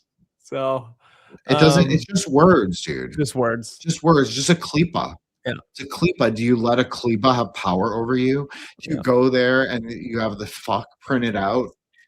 You have gay printed out, and you're praying to it, praying to the klipa. Like, it doesn't matter. It's just a word. Just burn it in the perceptual fire, the fire of Gevra, and it's gone. It's true. And were you born in the late 80s, bro? Because if you obviously weren't, I'm a double dragon. Yeah, and so not even this guy. It's like if you grew up in the 90s were so raw and as postmodern as fuck. So it's like all things were You call things and you just call it as you see it. I grew up in the middle of Farmville, Minnesota. And so it's like, I didn't know any of the bad things. We're post like policing people Yeah, and like yeah. all of that. We're just like, we're post based. That's really what it is. That's It's like exactly. we're not even based, we're post based because we just don't care. We're gonna be completely indifferent. Yeah, I love that post base. But it's such a fascinating thing, and this is another. Don't cling to your identities. Don't That's- cling to the Qliphoths. Yeah, and that's It's what's just really something you can important throw away. Read about- Paracelsus. Exactly, and that's what's really important even about my channel. And so if you don't understand what I'm getting at in this channel is that, like, Orwell talked about how dangerous it is to be afraid of words. Not only that, is how important it is to understand context of those words, and not only that is if you hinder somebody in their own expressions of things and you take offense to it, you're just not in your own power. And so there is nothing out there that should be able to hurt you, especially when it comes to language, because you can tell in intention when somebody's speaking to hurt. But you know what that ideology, thank God, is, or whatever. Yeah. Thank yeah. Cosmic Buddha. Thank Vairochana. Yeah. That ideology is going. So we shouldn't even be reactive to it. That's why I tried to like diffuse it with like a humorous Kabbalah joke instead of like be like a base, like super like pretend to be like super trad right wing. Like I even care. I don't care. I honestly don't care what someone does. Like I don't fucking want to know about it. It's none of my business. Okay, exactly. Don't put it in my face. We're cool. We're cool. We might not be friends. I don't know. I don't even know you. So nice. Well, this is for you. So the Skywives do love me. I'm not lying. I've always had a lot of women, and I'm not talking about like just like follow me around. I'm like, no, I had a lot of girls ask me to marry them. I'm not even lying. In university, I've never talked about this. I honestly, I had a lot of girls like kind of like really like be all about me. It was, but that's what I'm saying. It always felt very normal. Yeah. That always felt like that. I never understood like when they would always like, on Twitter, the joke is like, this is probably getting way off topic, Brandon. We don't have to talk about this. No, but finish it. Well, I'm just okay. So before you came on Twitter, there was this memes of Elliot Rogers, who's like the famous. His dad is Malaysian, Chinese. My dad's Indonesian, Chinese Indonesian. Yeah. And so he was like a mass shooter. I don't even know the story. He's like a spree shooter. Okay.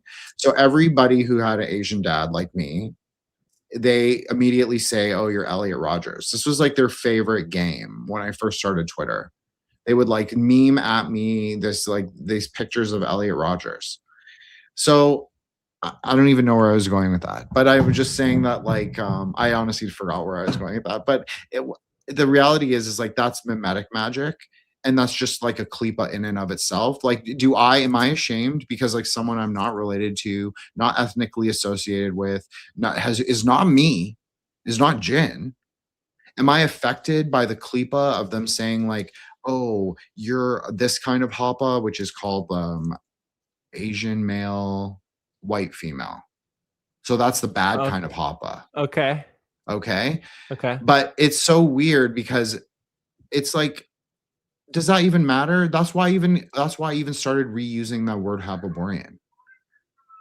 I just did not care anymore about like what like little like LARPers on the internet like had to say about me. I'm not embarrassed of being Eurasian. So the thing is like, are you embarrassed about if Brandon says something? Yeah. Are you embarrassed? Like I've been embarrassed about lots of words in my life. Yeah. I'm not like ashamed to say it. Oh, for sure. But the reality is like I don't care anymore because I realize like unless you're going to worship the Qliphoth of the word, the meaning of the word as it presents as a superficial density. So it's a good Kabbalah lesson for everybody. Everybody loves to joke and call me Sensei Jin in DMs. I'm not your teacher, but I'll teach you something right now. If you worship the outer density, you're missing the fucking point of Kabbalah. Yeah, completely. No, I completely agree. And I just finished up that one a little bit. I think I called the volleyball anime trash, lame, and gay. And there's anime that are like that. Funny enough, I said that exact thing to one of my gay friends, and he's all like, nope, totally makes sense. I love that one, but I can totally see why you don't like it. So if you know me, I love fucking Shippuden, ninja, martial art, psychological, dystopian, anything that's not that. One Piece, trash. And so it's like, it's as easy as just understanding me and my nervous system and the things that I like. Do I call things that I don't like trash? Yep. And that's fine because that's stuff I don't like. And so I would throw it in the trash, and somebody else can take that trash and they can find it their own jewel and their own love. And it's not lame to them, and it's not whatever. And so it's just to finish that little test on PC police is that they're just not allowed here because we don't perceive them. We just don't perceive. It's just whatever. We're above it.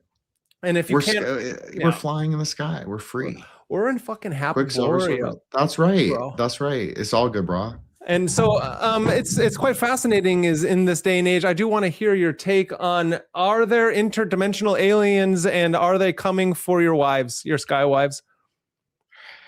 Because we're getting disclosure this year, and Steven Spielberg is going to help put it out to us all, right? The Skywives are just non-dual wisdom. Yes, it's a Twitter bit. Yes, Dakinis are real. I agree that they are real. I agree that the luminous beings that are non-dual, that are female, can appear before you in reality, whatever that is, to quote the comments right now. Yeah, I agree that you can be visited by an actual Skywife. Is a Skywife an alien? No. It is a wisdom being, meaning that it is also of ourselves, something of us. That is like a higher, you could say, is like the Ka. It's the force that exists, but maybe not the Ka. It's like one of those weird Egyptian things where maybe it's like the part of the Egyptian soul complex that just exists in space. And then it's like that feminine part, like every man has a feminine aspect.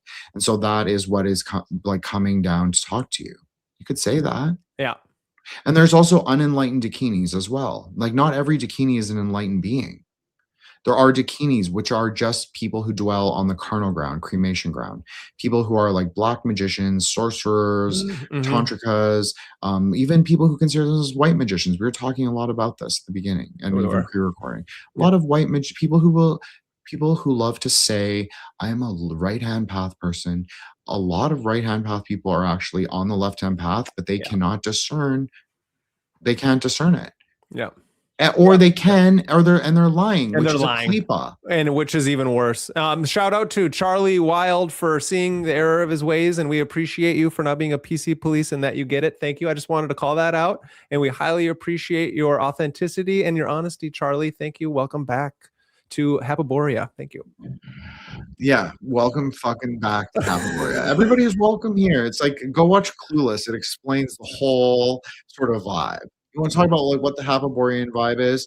It is Clueless. It is, we are all welcome, like at the table. Damn if right. We're gonna be fucking cool. Yep. The cool kids can be cool, right? Like you have to be able to talk about magic, Kabbalah, reality, non-dualism.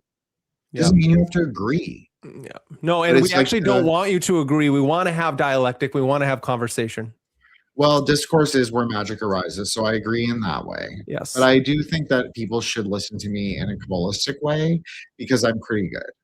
Well, no, I agree. Yeah, thank you. Thank you. That's true. That's true. We're not, yeah, you're right. We're not postmodern around here. There are more right things than there are. It's not all just, what is the chaos magic dictum from Assassin's Creed? Just a second. I know you're gonna fight me on this. It's nothing is true. Everything is permitted. So there is something about that where I want to speak on harmony is important, which is why I don't like the postmodern thing, because there is such thing as beauty in the world, and it's not a shit stick on a wall. So that's okay. Give me your sparring back. Well, I think it's both. I think the world is non-dual, right? So it is about how we perceive it. So I'm not saying that shit on a stick is on a wall is art necessarily. Yeah. I'm not precluding it because there's a context, right? A nuance where it could be, I don't know. I'm not like, that's not my realm. So I don't know about those things. Yeah. But what I will say is even when I was growing up and in university and all of that, and I studied history, the reality is like everything I've liked has always been considered weird, subcultural, nerdy, weeby, Asian, fobby, all those things. And now it's all fucking out, and everyone like you are talking. Like, I mean, you're talking about like series I don't even care about. Like, I'm not saying it in a pejorative. I'm saying like you're talking about it for like a totally different audience than me. Yes. The anime that I liked was not was gonna ever be for normies, but it's all out there now. It's all out there. Everybody can access it. Everyone go to Nya or Yeah. not. I'm not telling people what to do. Don't don't do anything illegal. But that, if you're looking for series, that is as I hear, it's a good place for that. So basically, that's that's what it is. It's I think it's just out in the universe, and so it's great for people to like interact with those things. And that is the hyperspace kingdom, is like our ability to be reflexive with story. Like you Yeah. talk about, like I don't frame it in the exact way that you do, Brandon, where it's like we can be in an anime ourselves. Yeah. But I understand what you're saying. I know that the mind is an extremely powerful tool, maybe the most powerful. Maybe that is the only tool that actually matters. That's definitely an argument. Yep. It's not like I'm not saying it's Wrong. precluding anything else. No. I'm just saying that it's a very powerful tool in and of itself. So, I agree that the kind of building the archetype is super useful. But I also think like when we were talking about words, it's like breaking the klipa is super important also. It is. But to answer your question about that, it goes exactly to, I know it sounds like I deviated majorly from the Skywives thing and the aliens. Look, I don't believe in aliens. I'm sorry. I am not like a UAP person. I do not get reactive when they release those things. Of course, I think to myself, maybe it is real. But then I just think, well, if it is, it is. But I don't really believe it. I kind of think it's bullshit. And I'm like a magician too, Brandon, like you. Yeah. I'm like, show me the fucking money. Show me the money, Naga. That is like a much more thing. Like if you're gonna say there are aliens, I want to see a fucking alien. I want multiple cameras on it. I don't want it to look AI. Yeah. I want it to be like interacting with the world. Exactly. Why Vanessa's saying, hey, shout out Vanessa and shout out Cassandra from before. Yeah. Like exactly. I am not a Mormon. Yeah, no. And so that is the reality, is like, I don't believe in like the book of Enoch, literally. The whole point of Tantra is of course not. Ontology. Yep. The whole point is to believe it as like a sort of like secret third thing that happens in your mind. Yep. That doesn't mean it's only in your mind. No, but Yep. Sorry, Brandon, but that's my response to the Skywives and like aliens. I think Skywives are wisdom. I think wisdom transcends space and time, and it's free, and it's like a feminine principle, and it's beautiful, like Brandon was saying. Yeah. So we just like, but we also know that it's free in space. Yeah. So we sometimes can let it go too. Yeah, no, I agree. And if that's goes to the differentiation between things having consciousness and consciousness having things. And it's that when we speak of mind, we're not speaking of it in a Cartesian style of I think, therefore I am, but that it's more along the lines that these things are integrated in themselves. And so there is only thinking, and then there is only emming.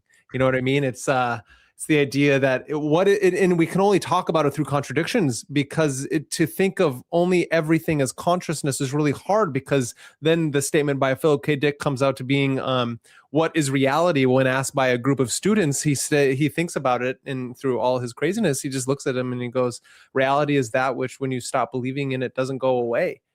But that's not a materialist way of explaining these things. It's how we understand that our mind is in the world and our world is within the mind, and it's a never-ending nesting dolls of Russian dolls going forever in. It's turtles all the way down, as they say. And when we continue to wrap ourselves in a forward, backwards, up and down kind of mentality, we forget about the non-dual states of true awareness, the chronos, the golden age of Saturn, instead of the lower realms of the planet Saturn as it's dictating time around us. And that what leads me into making sure everyone, if you haven't, go listen to my Peter Mark Adams talk and go find his book and read it, The Game of Saturn, as well as his book on Mithras, the rituals and practices of Mithras, because he has found in his work that there is this long cult of Saturn, and it's not what the occult Christians or the Abrahamic traditions or the materialists are trying to implant into all of our brains, that there's some cult of Saturn, cube worship by some group of all evil beings, because you're again forgetting the divine drama that is happening right now. And that doesn't mean evil doesn't exist. It just, if we can switch gears into understanding it as a privation of the good through, that's a Platonic seeing it. You would have a better way of saying it in a Buddhist lens, but it's these ideals of trying to get out of the Hegelian dialectic and rejecting that way of seeing reality. And it's hard. That's why we practice. Well, look, there's always going to be a bit of dualism, because as I said at the very beginning, we just exist in reality. That's totally fine. There's no paradox there. There really isn't, as long as you understand your mind and your body and your spirit to be part of the supernal triad, rather than it doesn't mean that the lower forces that we reject them. We're not. Yeah. No. Like Hod is where air arises, Gevra is where fire rises, Hesed is where water arises, and Netzach is where the earth arises, like elemental earth, not material earth. Material earth is obviously Yesod Malkuth connection. But once you kind of like realize that, like it's all in the tree, the tree is also us, the tree is also reality, the tree is also meta reality. There's no paradox. Yeah, we're just, because we're men or whatever, like if you're a woman, that's fine too. You're just a path worker. So you're just like building your path up, and your path is also your life. Yeah. Like there, so I agree. And like Brandon is a great content creator, and he's also a great friend. I will say, like a lot of podcasters get really territorial, like especially because I'm a boy. We talk, like Brandon and I talk about like similar, not the same things, but very similar things. We have a similar framework.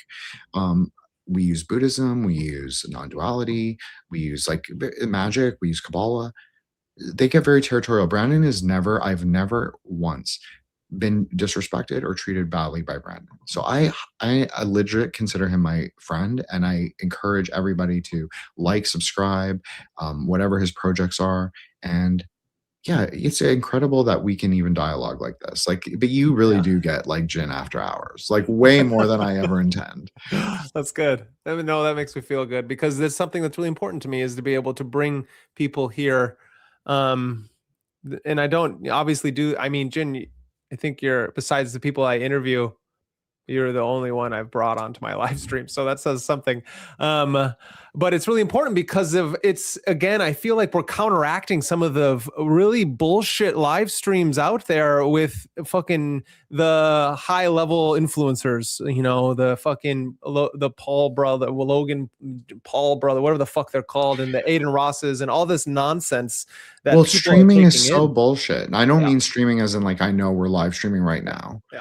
I'm not saying it's all like totally bullshit, but what I'm saying is like people who are sitting there on Twitch watching people play video games or whatever, like that's fine if that's what you want to like do recreationally, if that's like your interest. But there is such bullshit in that too. Like you cannot treat those people as demigods. No. You cannot treat them as idols of worship. You are then elevating them in your own perception. Like listen to what Brandon and I were saying the entire time, like using Kabbalah or not, or Buddhism. Everything exists in your own perception. If you keep perceiving people as some kind of like higher being, higher force, awakened master, awakened teacher, or just like a celebrity is very much a demigod. Like, oh yeah. Like take a little more agency over your own consciousness. I know even my Twitter posting is not like totally pristine, because I'll definitely post like GIFs and like I love movie your clips from GIFs, bro. I love all those things. Just so you know, I go to great lengths to find some of those. So, I know you do. I really try, and like even in the chat, like every day I like try and find a new GIF, like on my own. I'm not using the GIF search thing, so I try and find like a new GIF that I've never used in 2.5 years. So it's hard sometimes, but anyways, it's fun too. But no, I mean, this is the other thing: curation, content curation. I think that people are missing the point about like what it is. It's about long form discussions. Mhm. Yes, I understand IG. I understand how the algo works. Like I'm Mhm. not hating on Brandon in any way. Like you have to make this the short clips, and people want short form content now. I totally get it. I often feel like I'm out in the wilderness, but you know what? It's like there's a place for everything, and Yeah. it doesn't matter about. I mean, obviously, Brandon wants numbers, so like we want Yeah, of course. we hope for numbers for Brandon. So Of course. Thank I'm you. not saying this is a reflection of him, but I'm saying that there is also an element where you're kind of like, well, I don't control that, No, so you no, and just it's part give of it the to the practice. You just yeah. give it to the Nagas, right? Is that what you That's say? right. Give it to the Nagas. Give it to the Dragon Kings. And I completely, yeah, this is so true because it goes back to what we were saying about podcasting and content creating in and of itself is it can be used as a form of gnosis.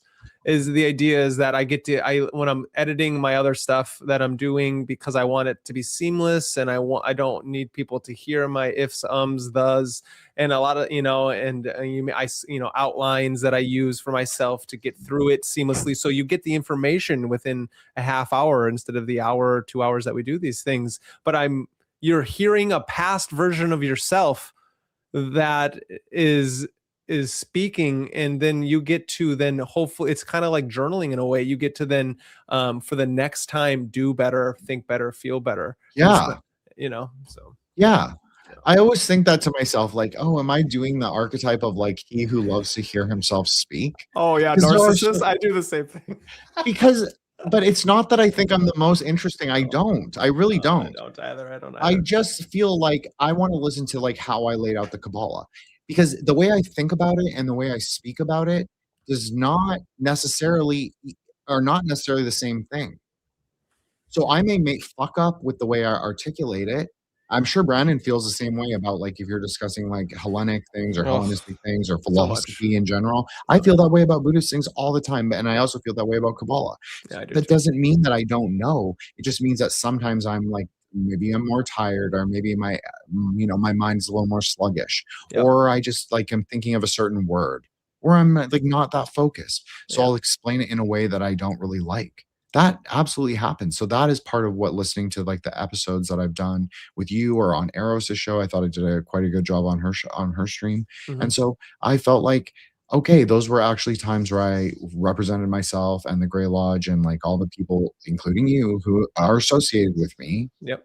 And I felt like I did a good job. And like I was a little more freer, we'll say, on this one, which I Yeah. appreciate that you allowed me the space to do that. Of course. I know that I try not to like go over too much, but I think we vibe well enough that it's like you would, check me if you needed to.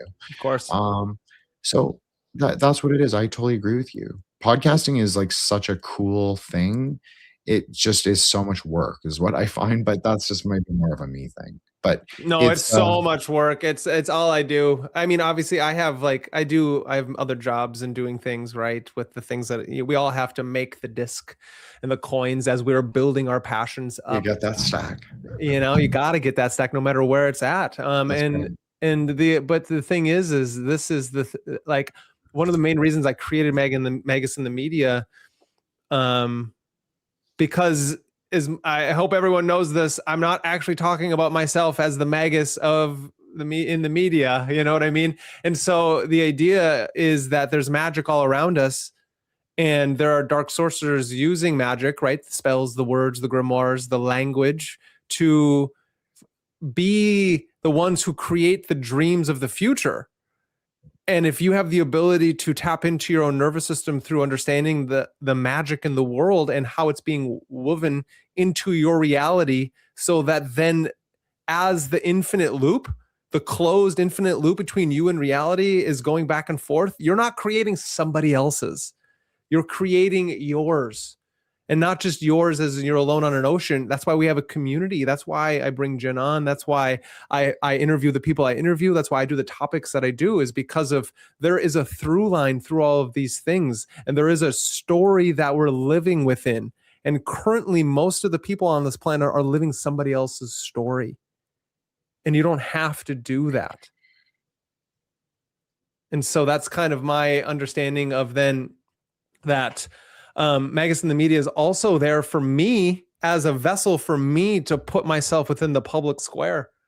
And so that just like what Jin does on X, or like we do on Instagram, but mostly it's X, is that it's a public square for us all to go on and to be one little earworm inside your eye-ear connection, however you're hearing us or watching us, is that there are people talking nonsense, and we can sometimes balance out that nonsense with this full like work that we're doing. Well, I have that was a really great thing that you said, Brandon. So I'm not contradicting you, but I'm just going to offer a little precision, we'll say. Please. I do not play the full archetype. Yep. People often misunderstand me for this reason, so I'm not in any way faulting you for identifying me as. I agree that I am a Monkey King. I am Wukong Reborn on Twitter, anyways.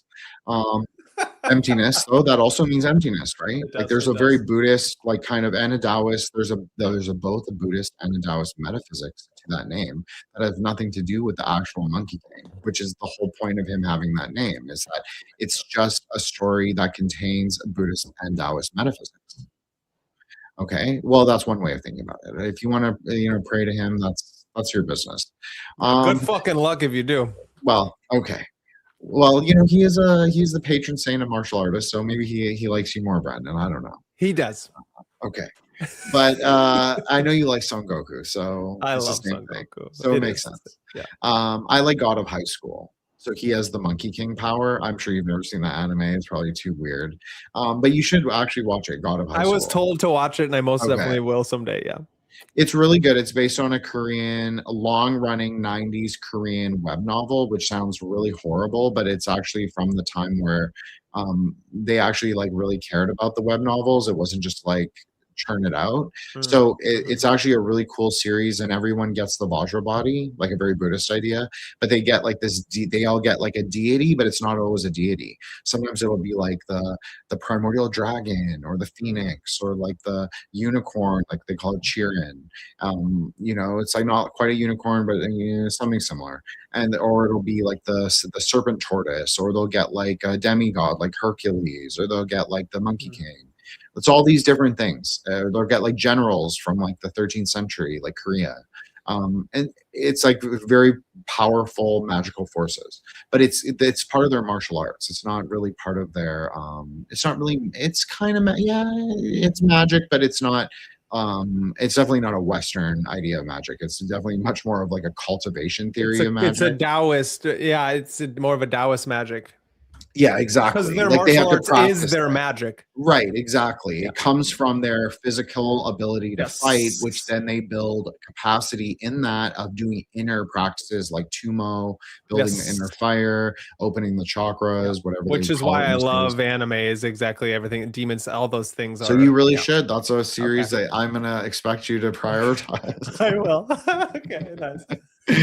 Anyway, I really appreciate it, Brandon. Thank you so much, and thank you for tolerating me and inviting me on. And I think you do a great job, and I hope everybody supports your project. Again, I think that it's rare that people are genuine in the occult sphere. I just do. I just feel like it is but maybe that's all content creation, and maybe I'm being naive and saying like it's all I just feel like a lot of occult people have, some of them have good intentions, and some of them have like just more profit oriented intentions, and that's fine, again, to get your bag. But there's a difference between making money from your ideas, your own ideas of the world, and showing people like what you're talking about in a hermeneutic, like explaining it like Brandon does with anime. Yes. Like, like there's a difference between that and being like, I'm going to solve your life problems. I'm going to help you attain God, or the HGA. There's a big difference between that, making money from the discourses, and making money from like the promise of religion. That's a very Protestant thing. So there's no, there's absolutely, a reason why so many people identify themselves as Martinists. I'm not throwing any shade. I'm just saying, like, there is some very Calvinist ideas about Martinism. And I did grow up Catholic, but Rosicrucians for life. What can I say? I don't know, but I'm just saying that, they're, especially with occult things, like you're dealing with very powerful magic. It's very powerful. whether it's of your mind or of something else. It's very powerful and it can be very dangerous. And so if you're going to be involved in those things, it's probably better not to directly sell metaphysical Yeah. kinds of things like that. Yeah. Like knowledge is something you forge again in yourself. Hokmah and Binah. You forge that in your own consciousness. So I think that nobody can really sell that to you. It's something you have to kind of recognize, perceive for yourself. Yep. Wisdom and understanding creates. Correct. Yes, I love that. I love that. Well, Jin, that's fantastic. This has been a fantastic conversation, and I'm so grateful for you to come on and converse with me. This is the second of our radio shows. This is going to be a continual radio show between Jin and I to bring our own forms of gnosis, not only to ourselves as we chop away the mind, the chitta, the mind stuff, and to our higher levels, and give it to the Nagas as we like to stay, so we can be able to remain on the Hapaborean island that Jin takes care of currently for us all. And right, I'm the Grand Mage of Hapaborea. you are, and I believe it more and more every time we talk. It's you're kind of like Kami and Popo together, right? You are a mixture of Kami and Popo. Kind of. I don't know. It's not true. I just made that shit I up, think that I mean, a Wukong reborn, Brandon. Yeah. I'm just saying that I could also be Goku. I'm just saying I am Asian. Yeah, Makes sense. it does make sense, and I do agree with that. And I want to so whoever the character who's like Goku but is like the aliens, I'll be that one. Oh, right. Yeah, you can be that one. I like that. I don't mind being a villain. No. Well, you should. It's all matter of perspective. It's all about, we all have Vegeta and Goku within us all, and I think that's really the saint important. and the Russia. The saint and the sinner. They are exactly identical. Yeah. And that is part of the recognition of people. Like, I can look at someone and maybe they're a total fuck up. If I care about that person, I know from my activity of self-reference that person is also a saint. But you have to, as Rabbi Nachman said, you have to tell people that they're saints. People don't know. It's like Buddha nature. Yeah. It's the exact same thing. The Messianic principle. You have to tell people you can do it. You are saints. For me, if I don't want to say but if I really care about someone and I see it in them, I know, regardless of their past, regardless of that person, that because I believe in my own capacity for generating that stable ocean or the stable field of lightning at Hesed, that infinite capacity for loving kindness. If I can see that in someone that's a fuck up, then it also means that there's hope for me. That's the point of doing the connection, like Brandon's been talking about this whole night. Like these dialogues between magical practitioners, a sorcerer and a magus, maybe you could say. Yeah. That's important. And then people can hear it and they can hear the systemic differences, but they actually hear that we agree most of the time on most things. Yes. Even if we have a different perspective. And so I think that is the true kind of magic, the true kind of keys to the hyperspace kingdom, keys to death. But I want to say about the Fool card, I'm not a fool. I'm not a fool or a magician. I would never say that. I'm a Temperance card. I'm the Seeker Samech because I'm a Sagittarius. I wield the arrow. I love that. And I'm not a hermeticist either, so don't get it twisted. I'm not a theurgist. I'm not any ists around. I'm post-theistic and post-Lurianic. I'm a fucking sorcerer, bro. That's right. Because I know what I am. I know what I've done. I take accounting of that. Like the saint is also the Russia, right? The saint is also the sinner. So I have to take account of my own life and be like, this is realistic. I have used magic for many purposes. People think I'm like some kind of prude or conservative just because I don't discuss it. I don't think that those things need to be discussed because I'm fully willing to admit it. I've misused magic for longer than I've been good at it. Yeah, but the way I got good at it was actually through Buddhism, through Tantra, through actually taking it seriously, through beginning to have actual self-erotic experiences, not trying to force anything. I never forced, when I was doing quote unquote sorcery in a pejorative way, it never happened for me, but maybe those things laid the groundwork for me to have later self-erotic experiences. So I'm not decrying that, but I'm just saying that there is, and I'm not saying it in a Golden Dawn way, like theurgy is everything. I'm No. not saying that. You have to be able to affect your material life. Magic is for that too. It's just like there's a way to do it that is more holistic, less karmically implicative, less causal, if you want to use like niner kind of speech. And like it shouldn't be left hand path and it shouldn't be right hand path, because we all know that those guys are just bullshit. Yeah. Like their magic system is dialectical, and Yeah. dialectic's fun to play, as Brandon was saying, like chess. That's a fun game, but you have to also be able to like turn over the table, turn over the chessboard, Yeah. and be like, fuck it, we're gonna do our own thing. That's exactly it. That's beautiful. And I completely agree. I will state about the Fool is that I love and I do actually agree with everything you just said. And I will put my own spin on it, and especially through the major arcana and my understanding that the Fool plays every one of those positions. And so technically, when it comes to the jester character of the Fool, I do play that, not here, not anywhere that you actually see, but at places where I have to be amongst fools. And I don't mean that as a pejorative. I don't mean that mean. It's more like the lines where it's more of a chameleon-like character, where then you must speak in a way that then can gleam truth, because you can't, like, as Jesus told his everyone around him is in his apostles, it's like, to you I give the word, but to everyone else I speak an allegory. I fucking butchered that, but you understand what I'm saying, is that it's like one of those things where if I could stay in the realms, like I'm speaking with Jin, or like in my relationship with Kaiva, her and I are obviously have our own language and the things we love talking about. What's one of the most beautiful things about her is that we get to be in this realm at all times. And then I go amongst the people, the normies, the muggles, and I don't again mean that as a pejorative. It's that I almost get put into that character because the language I use is so misunderstood that I then have to lay the frameworks for using jokes at the same time as bringing people into this experience of the transcendent experience that we're trying to speak on, of Kabbalah, magic, anime, storytelling, mythology, myth, magic, and meaning in the world. And so through the Fool, as he plays all the pieces on the playing board, all the way up to Episimus on his way to Kether and beyond, because we must not forget about the beyond.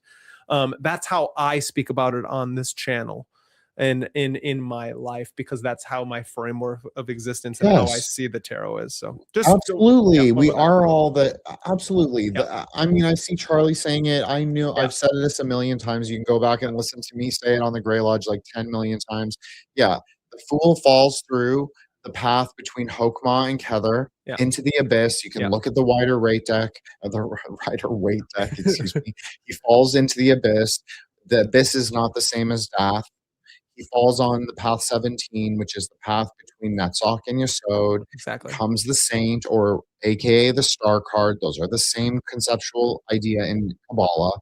And he must make his way to Yesod, where he is Yeah. able to view the world as a bride. I'm not talking about Yeah. divine Beautiful. androgyne or anything. No. I'm talking about as a bride, meaning that he has no conceptual, no Hode-like framework to describe all the things that he can see from his vantage point on the moon, which is able to view all of reality, not meta reality yet, but all of reality as it exists, or as he perceives it exists. He can then start to call things what he thinks they are, but they may not necessarily be true or correct. Yeah, that's Why I say I'm beautiful. temperance or samech is because that is higher, a higher card, and it's actually between the Yesod and Tiferet. And it's the arrow that takes us through to hyperspace, takes us past Kether and into the infinite, like Brandon was saying. Anyone can be the Fool, and I'm not contradicting Brandon or the guy in the chat, but what I'm saying is you can have an archetype that actually fits multiple archetypes. That's why I said the temperance card. But I agree that yes, we are also all the Fool, and I've said this. I've been the Fool in magic many times. Some of your best experiences are totally accidental, Yeah. rather than, it's not necessarily you're not meaning to go to a non-dual state or whatever it is, but you just kind of end up there. Those are the best. But you can only traverse as the Fool so many times. So it's best not to get stuck on any one archetype, That's why I said the temperance card, because it's someone who can transmute in and of their own mind. There you go. Secret of Kabbalah. There's the Boom. lightning strike. Nailed it. Nailed it. I think you have just gained most of the secrets, not all, of the Illuminati through this fantastic evening. Jin, tell them where they can find you. Okay, well, you can go to my Substack, thresholdsaints.substack.com. Brandon also has a Substack, and he also subscribes to Threshold Saints, and I also subscribe to Magus in the Media. Yes. So you should follow both of us there. But there is not, it's just my podcast.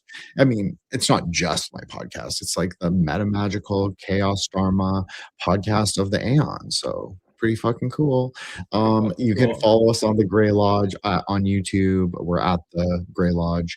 You can go to our website, the True Grey Lodge, TRVE, greylodge.com. You can follow Threshold Saints on IG at Threshold Saints. You can follow Threshold Saints on X, Twitter at Threshold Saints. You can follow my personal X Twitter account. Maybe not right at this second if you're watching this live, because I am prone to sometimes a noggin needs to chill. So I just took a little mini break, and that's okay. And I'll be back on tomorrow. But at Wukong Reborn, WUKONG Reborn, and I don't know who you are, SMS 717, but I'm pretty sure that you must know me or something about me, because you kept saying like things that people shouldn't know, like Catherine of Siena. That's like one of my birthday saints. I don't know, kind of weird. Anyways. Thank you, Charlie, and appreciate you. And yes, you're right about the Fool, but I just didn't explain myself. But I did understand the Kabbalistic concept. So I'm glad that Brandon gave me the space to explain. Obviously, I want Brandon to be a huge success and take over occult podcasting on IG, so I don't have to watch all these like lamoids. Yeah, everybody subscribe to him and follow us at the Grey Lodge. We try and do it every second Friday of the month. This week will be a Grey Lodge space, regardless if it's just me or if the other three are there or the other four are there. So we'll, keep it going, keep it moving, keep the Aeon moving forward, fire that arrow, ride the chariot, all of it, raise a sword to the sky, call her name, swear an oath to the kingdom of the mist, Avalon. Then you swear a vow to the daughter of the moon, Babylon. Right? That was beautiful. That was beautiful. Wow. I don't know if I can do much better than that. I appreciate you so much, Jin. You were spitting rhymes that I couldn't even fathom. I usually do the same ones over and over again whenever Kaiba and I are rapping. But yeah, this is the second radio show of many, many radio shows. Obviously, it's not a radio. Jin's the only one on the radio right now. You can see me. You can see us here together. We'll continue doing this, if not once a week, every other week. Whenever him and I can get together and I'm not doing something in the evening, Jin and I will be having a conversation. I'm so grateful for everyone out there that's been commenting and hanging out with us for this fine, amazing evening, listening to very high and low, back and forth conversation as we're actually hitting on the same thing over and over and over again. And we're trying to hit it from many different angles. And it has to do with the story that we're living in right now. And that story is such a chaotic life that we're trying to organize. And it's not somebody doing outside of yourself. It is you doing it to yourself.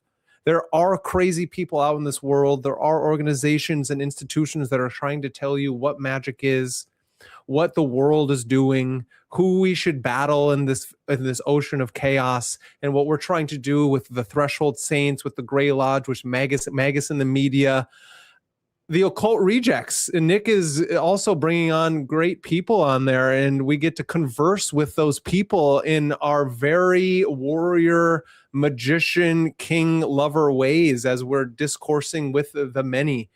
We are here to help people understand the things that we have understood, and through dialogue, we also get to understand things that we didn't know before we started talking about it.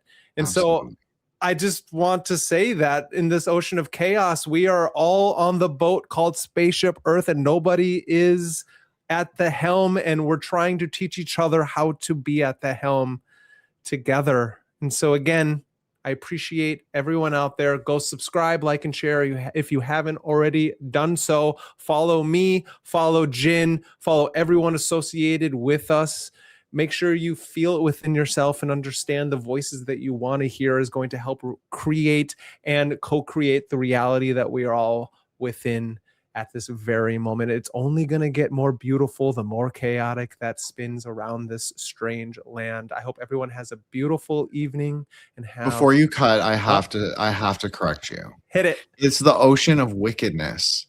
Go listen to the theme song for the Samurai Champloo. It is. The ocean of wickedness. It is. All right. Brandon. All right. Exiled from the weeb community. Exiled. Thank you. You know what? I needed you, Jin. And everyone find their way on this ocean of wickedness and just become your own sorcerer and magician, because that's the only way we can battle that wickedness amongst the ocean, right? Jin, huh? That's right. Listen to Threshold Saints. You can hear Jin and Mugen battle it out. Battle the baddies of the carnal grind. Beautiful. Thank you, everyone, for this fine evening. I will be having a live stream tomorrow night talking more anime in this ocean of wickedness. And we're just going to continue doing it. We will see you next time. Good night.